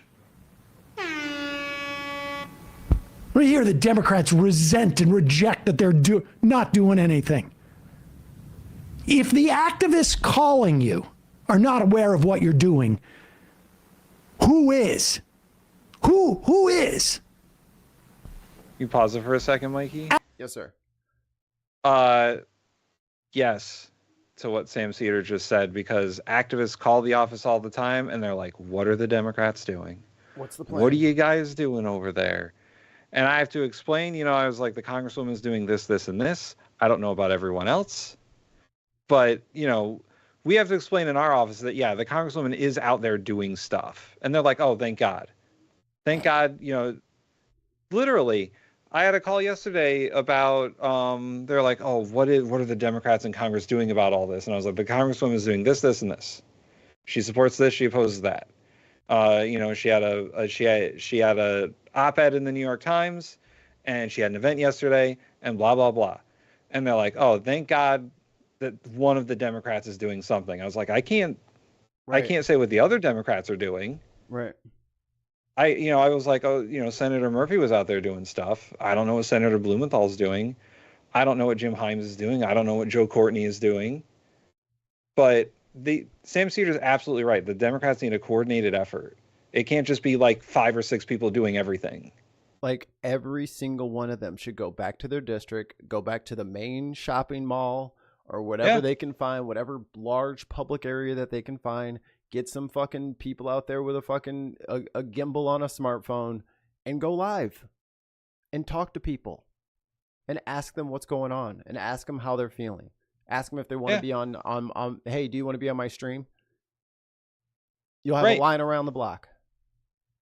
But yeah, Sam Cedar's 100% right. Like, people are probably calling these offices asking, what the fuck are you people doing?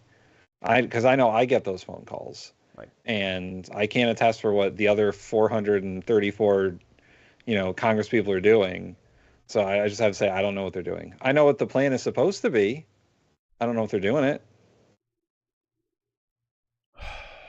Absolute political malpractice. Yes. Absolute political malpractice. And they undercut anybody within the Democratic Party who's good at it.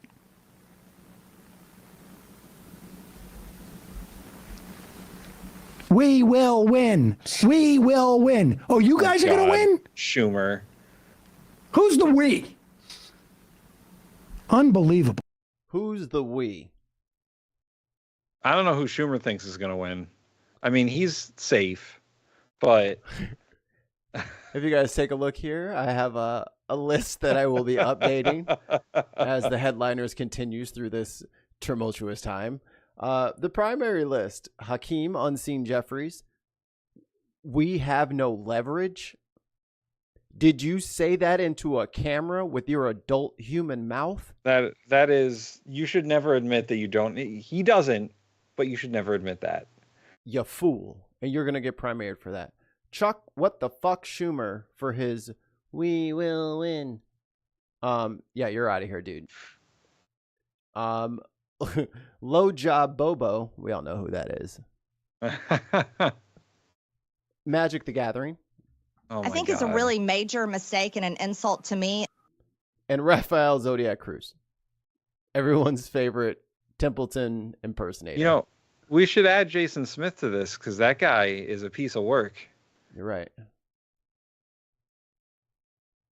Jason Smith. Consider yourself on our list of primary targets. So whoever runs against Jason Smith, you have our full support. Yeah. Get that fucking guy out of there. We will do, and spread the word. We will do interviews. We will do fundraisers, whatever you need. We got you. Because everybody who's over here complicit in this bullshit is fucking gone, dude. You're gone. No one has time for this bullshit. Oh, I wonder why millennials don't have kids. I fucking wonder why. Because you motherfuckers are unreliable and keeping a secure nation intact for us to raise a kid in. God damn. Simple shit, y'all. Motherfucker commits a crime, lock his ass up. Don't let him run for fucking president again.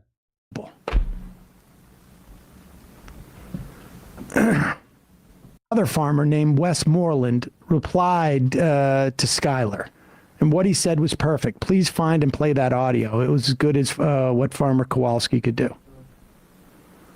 Cole from Little Rock says, I guarantee that was a USDA REAP grant for solar. Before I was laid off, we lost multiple contracts because that money was taken away from farmers and businesses.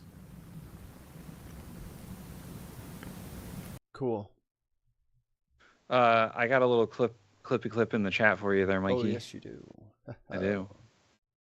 Senator Murphy. This is from today's hearing with Linda McMahon. Now, I will point out to Linda McMahon's, to the right on the screen, that's Stephanie McMahon. The bald guy in the center, that's Triple H. They can't see my cursor, I forgot. That's Stephanie McMahon. That's Triple H. Triple H. And then all the blue suit all the way on the other side, that's Shane. Thank you very much, Mr. Chairman. Ms. McMahon, good to see you. You and I have spent a lot of time over the years, and I appreciate your willingness to sit. A lot of time over the years is Linda McMahon ran against Senator Murphy for the Senate, and she lost. Womp womp. Loser. For the committee and answer some really important questions. I want to talk to you about an executive order that the Trump administration issued that commands agencies, including the Department of Education, to eliminate grants to organizations and entities that support DEI programs and activities. As you know, this has a lot of schools all across the country scrambling because they have no idea what that means. They don't know because the order doesn't define DEI as to whether they are in compliance or out of compliance and whether they are going to have their federal grants compromised. How does a school know whether it's running a DEI program or not? Well, certainly, and thank you, Senator, and it is good to see you again outside of the state of Connecticut, where we run into each other. DEI, I think. Bye, Billy. Bye, Billy. Has been, it's a program that's tough. It was put in place ostensibly for more diversity, for equity and inclusion, and I think what we're seeing is that it's having an opposite effect. We are getting back to... Got any evidence to back that claim up? Yeah. Like, what are you talking about? You know, Tim. There's too many women working at Starbucks. Damn it, I was about to make the Starbucks joke. I was about to say, Tim, you know what? I just went and got a coffee the other day, and I didn't see one white guy in the place. More segregating of our schools instead of having more inclusion in our schools. When their DEI program... What the fuck does that mean when all these Republicans are talking about is charter schools, which are mostly white, with a couple of model minorities sprinkled on top? The Trump administration is going to have so much de facto segregation in schools. Yeah.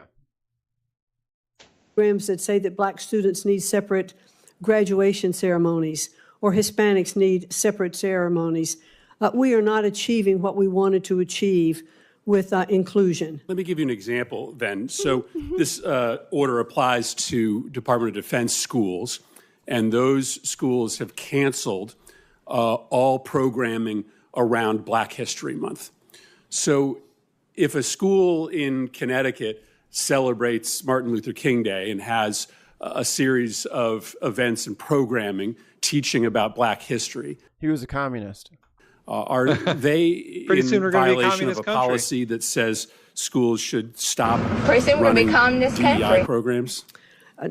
Not in my view. That is clearly not the case. That celebration of Martin Luther King Day and Black History Month should be celebrated throughout all of our schools. I believe that Martin Luther King was one of the strongest proponents of making sure that we look at all of our populations when he said that, he would hope that his children wouldn't be judged by the color of their skin, but the content of their character. And I think that is the Man, I knew she would get there. I was like, whitewashing MLK. Here we go. I knew she'd get there eventually. Hey, why didn't Senator Murphy ask fucking Triple H that? He fired every black wrestler he could. fundamental basis that we should celebrate Black History Month. West Point has closed down all ethnic clubs, so the Society of Black Engineers no longer can meet because they believe that to be in compliance with this order, they cannot have groups structured around ethnic or racial affiliations. Would schools, would public schools be in violation of this order? Would they risk funding if they had clubs that students could belong to based on their racial or ethnic identity? Well, I certainly today don't want to address, hypothetical situations. I would like, once I'm confirmed, to get in and assess these programs. Just let me in first, and then I'll tell you whether or not I'll do it. This is the AG lady. She was like, "Oh, I'll look into that later, guys. I'll have to read that. What did you say it was called? The Constitution? I will have to get my aide to print it out, I believe, for me. You're gonna, you know what? Just print it all out later, and I'll stack it on a pile on my desk. I guess I don't know. I'll put it in my inbox. Okay. Look at what has been covered. That's a pretty easy one. I mean, you're saying that it's a possibility. She's got like 1776 on her what was that, dream board or whatever? Just like a vision board. Just trying.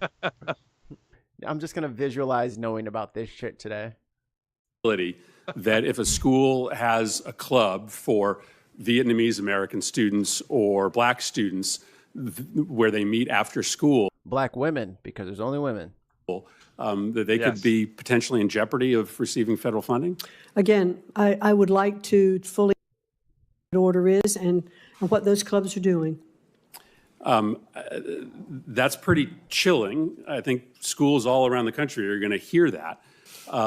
What about educational programming centered around specific ethnic and racial experiences? My son is in a public school. He takes a class called African American History.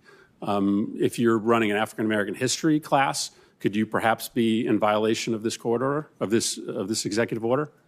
I'm not quite certain, and I'd like to look into it further and get back to you on that.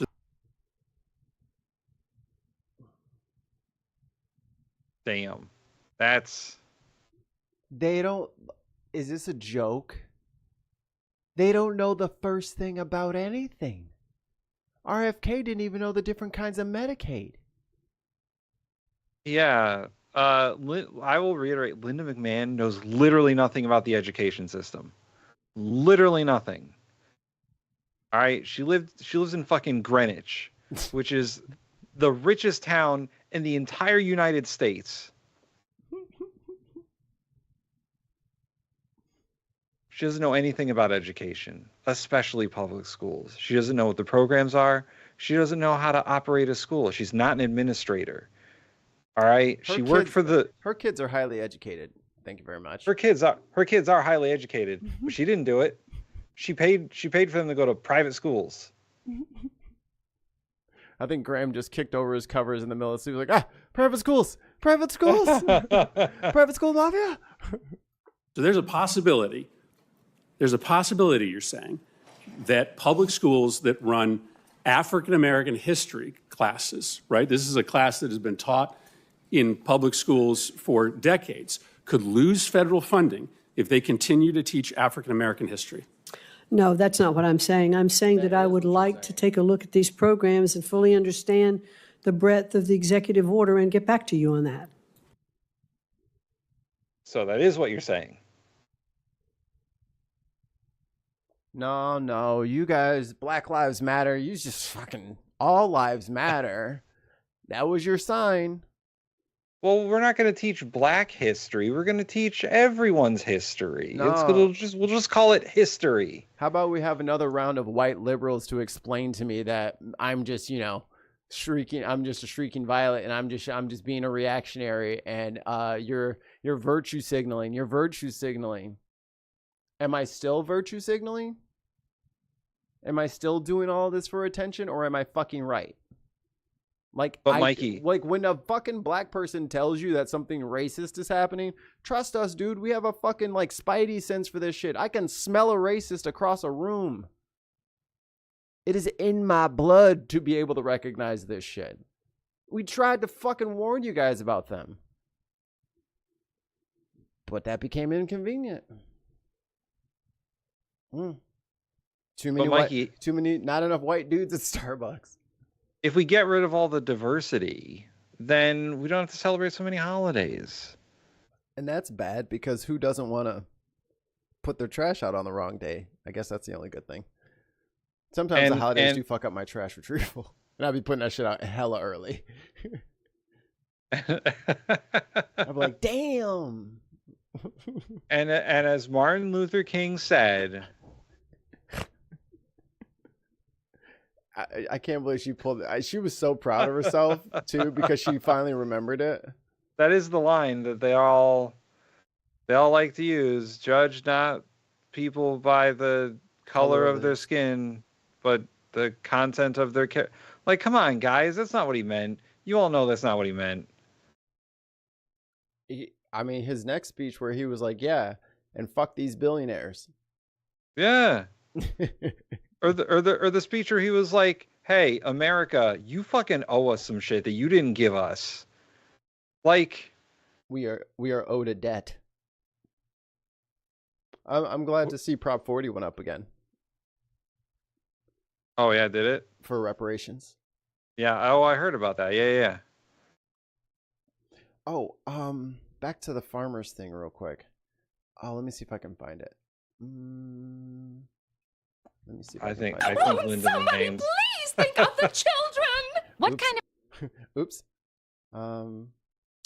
It was about the. Yeah, I'll just get rid of this one.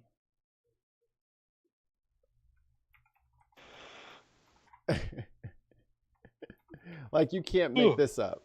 You can't make this up. You can't make it up.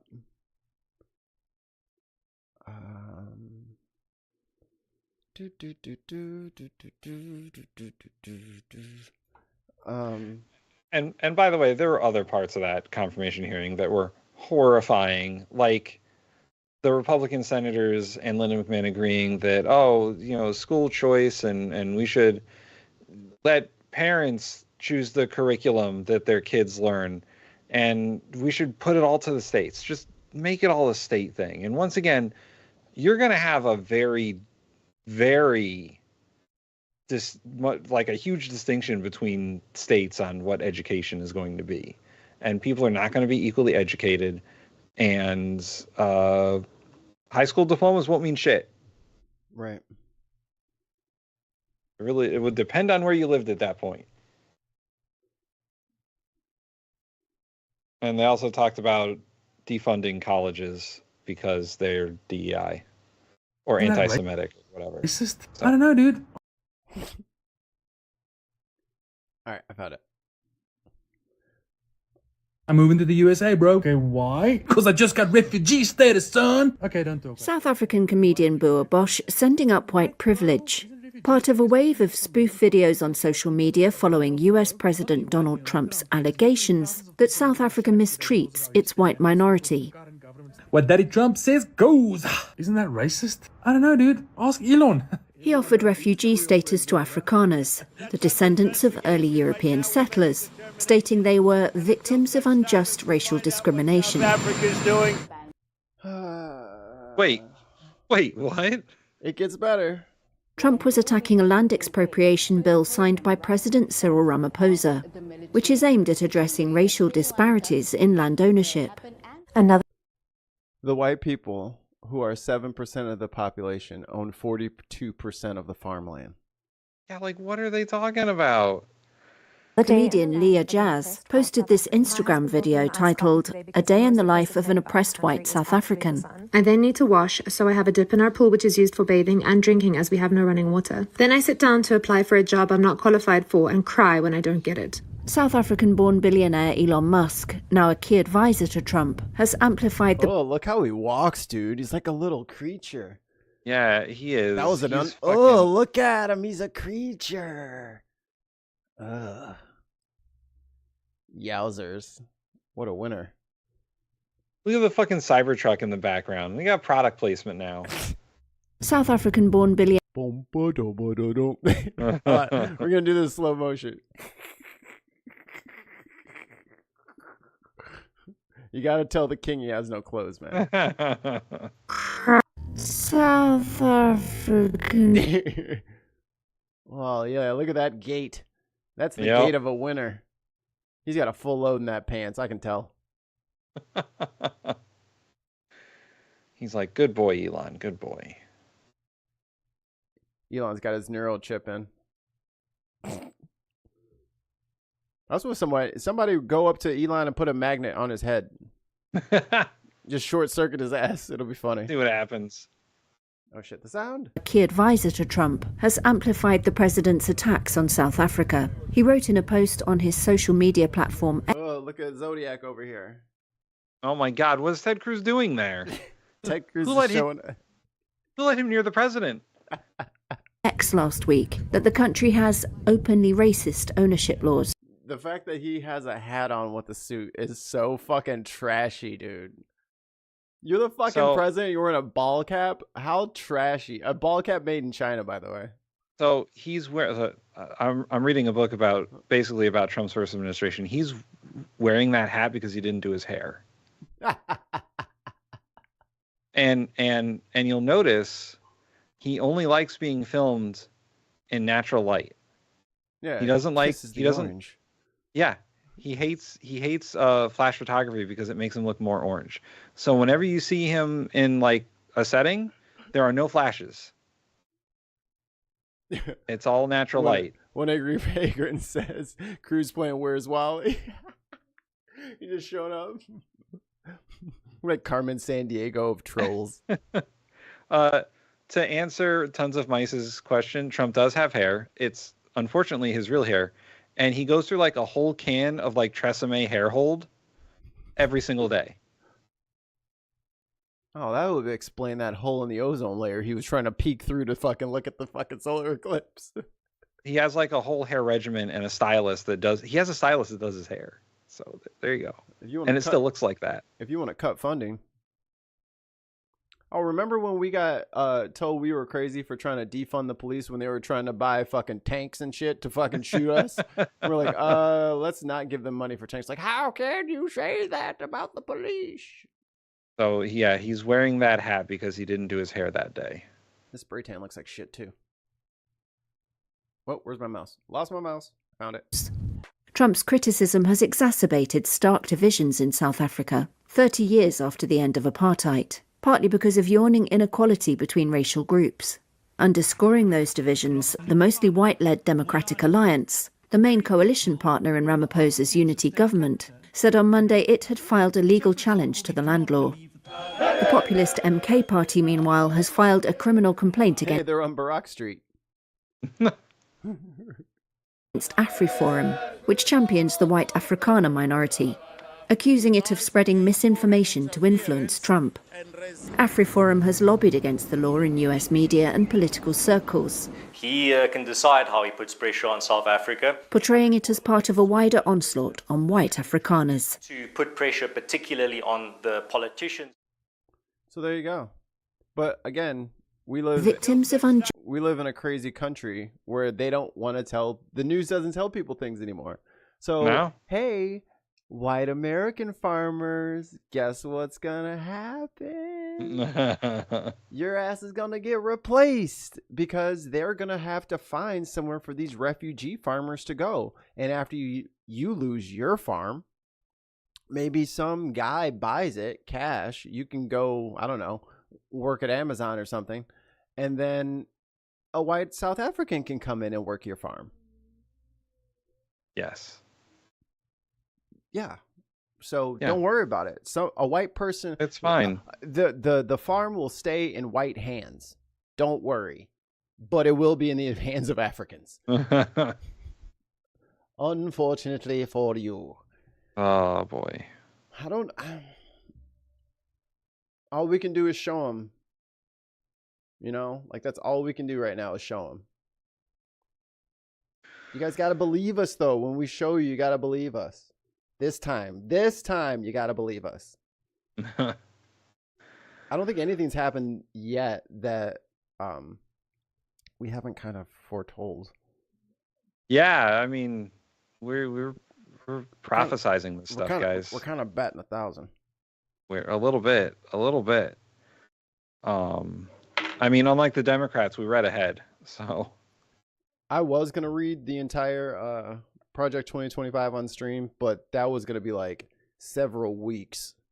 It's also some of it's very legalese and like very boring. Talking about like specific laws and Title IX and Title IV and all that stuff, like. So it's not a good read. It's not a good read for the interwebs. We got one more. Yeah, Rachel Maddow was talking about people calling in and having these town halls and stuff like that. 20,000 people showing up, all these good things. Let's see. One congressional district in Alabama. Alabama voted for Trump by like a 30-point margin in the election in November. But you know what the largest employer is in Alabama? You want to guess? Is it the U.S. government? It's the Redstone Arsenal at Huntsville, Alabama. And every day, that is where 30 or 40,000 federal employees of various stripes go to work, or people whose jobs are funded by the federal government and its appropriations. That's the largest employer in the state of Alabama. You know what the second largest employer is in the state of Alabama? It's the University of Alabama at Birmingham, which, like all large research universities, has just been shot in both proverbial kneecaps, with Trump and Elon Musk unilaterally asserting with no notice and against the law that research facilities like UAB are about to have their funding dramatically and immediately cut with no warning. I get a lot of phone calls from Yale about that. Remember those cancer research grants? Yeah. And all that research spending? It's at the universities where the labs are. Yeah. Professors and research scientists from Yale have been calling for the last week saying, what is this NIH stuff? Like, our funding's going to get cut. It needs to stop. So, yeah. And those are like just the big cuts, like the existential cuts for a state like Alabama and its economy. Local news in places like Huntsville, Alabama this week are already reporting on smaller, lower profile cuts that are already sending local people just reeling.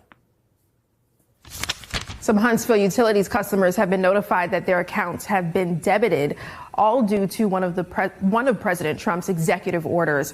Huntsville Utilities tells Fox 54 that some customers who receive grant money from the federal government through local community action agencies now need to pay that money back. This is a direct result of President Trump's executive order to rescind federal funding. And although a federal judge did block this order last month, today, that judge found the Trump administration did not fully follow his order. So there you go. Fuck. Him paying his bills like he always does. Oh, wait. He doesn't pay his fucking bills. He never pays his bills. Ever. He never pays them. So now that he thinks he's in charge of everything, he doesn't think your bills need to get paid. Not by him. Yep. I could use that money to help out my buddy who's going to help me out with this crypto thing and help me set up my my hotels in Gaza. Hotels in Gaza.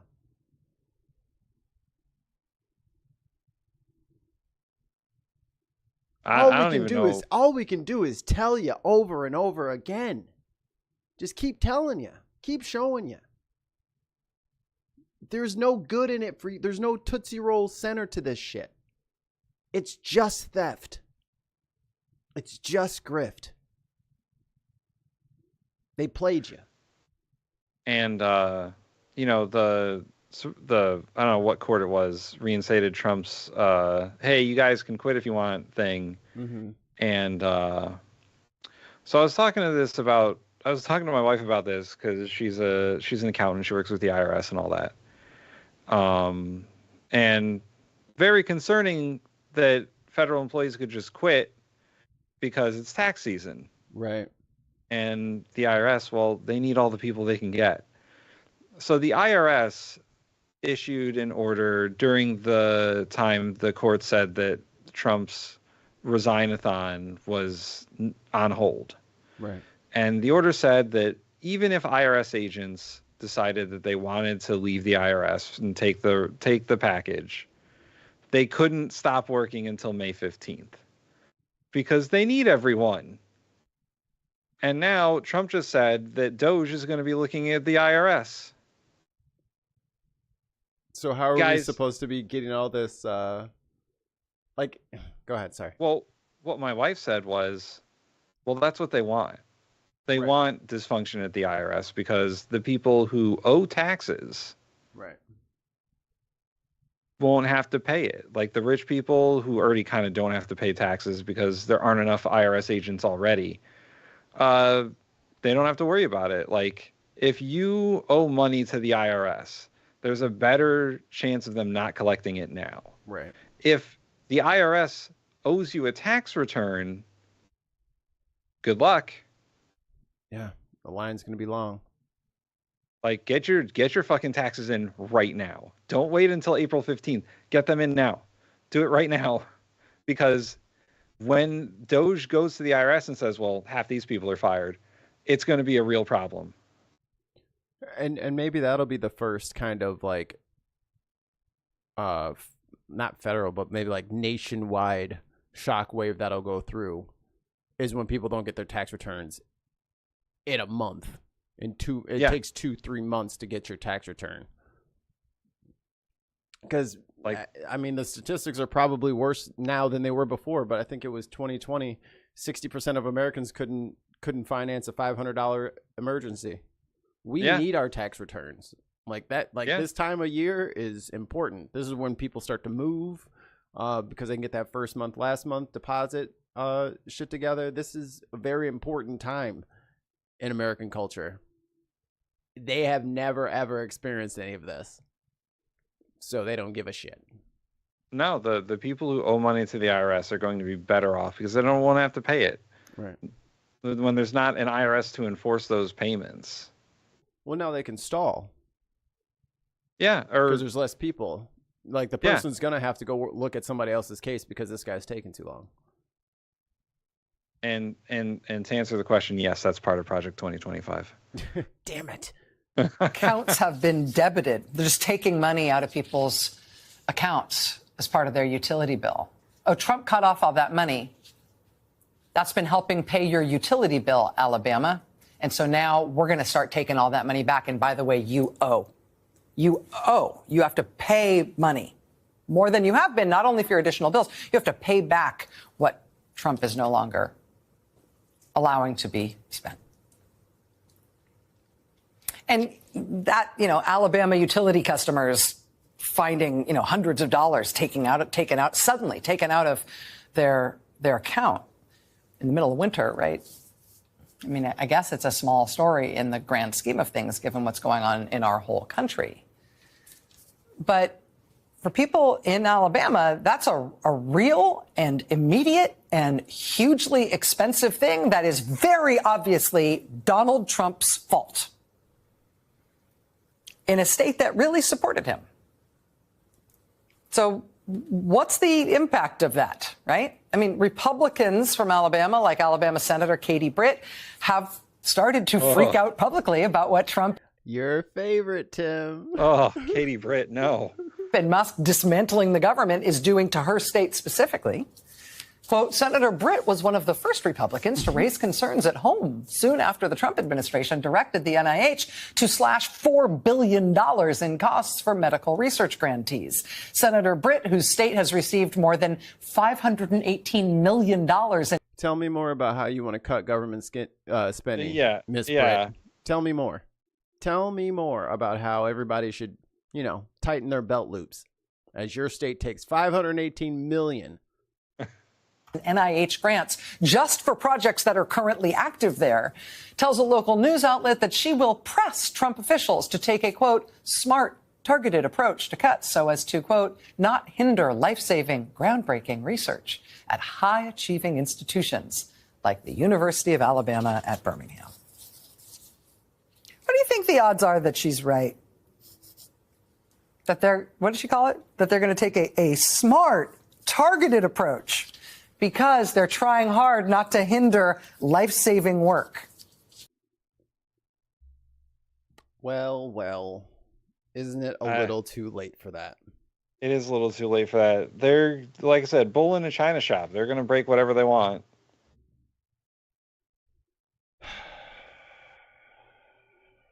I need a Black History speech for us to go out on. Who haven't I done? Who haven't I done? Because I like to use the ones that are less. No, listen. This might be a mistake. Yeah, let's go to Malcolm X. We'll go to Malcolm X. Malcolm X is the calmer choice of. Malcolm X is the calmer choice? Yeah, you didn't want to know what the other one was. Damn. Here we go. All right. You want to say goodnight, Tim? Yeah, don't forget to like and subscribe. Sorry. Don't forget to like and subscribe. And we'll be back tonight for Unbox Politics, or maybe Speaking from the Center. I heard Mark might not be able to do the show, so we might pivot. Yeah, he has a wife now, so we're less cool. Valentine's Day. Hey, happy Valentine's Day, all you cats and kittens out there. And have a very DEI Valentine's Day. Little action.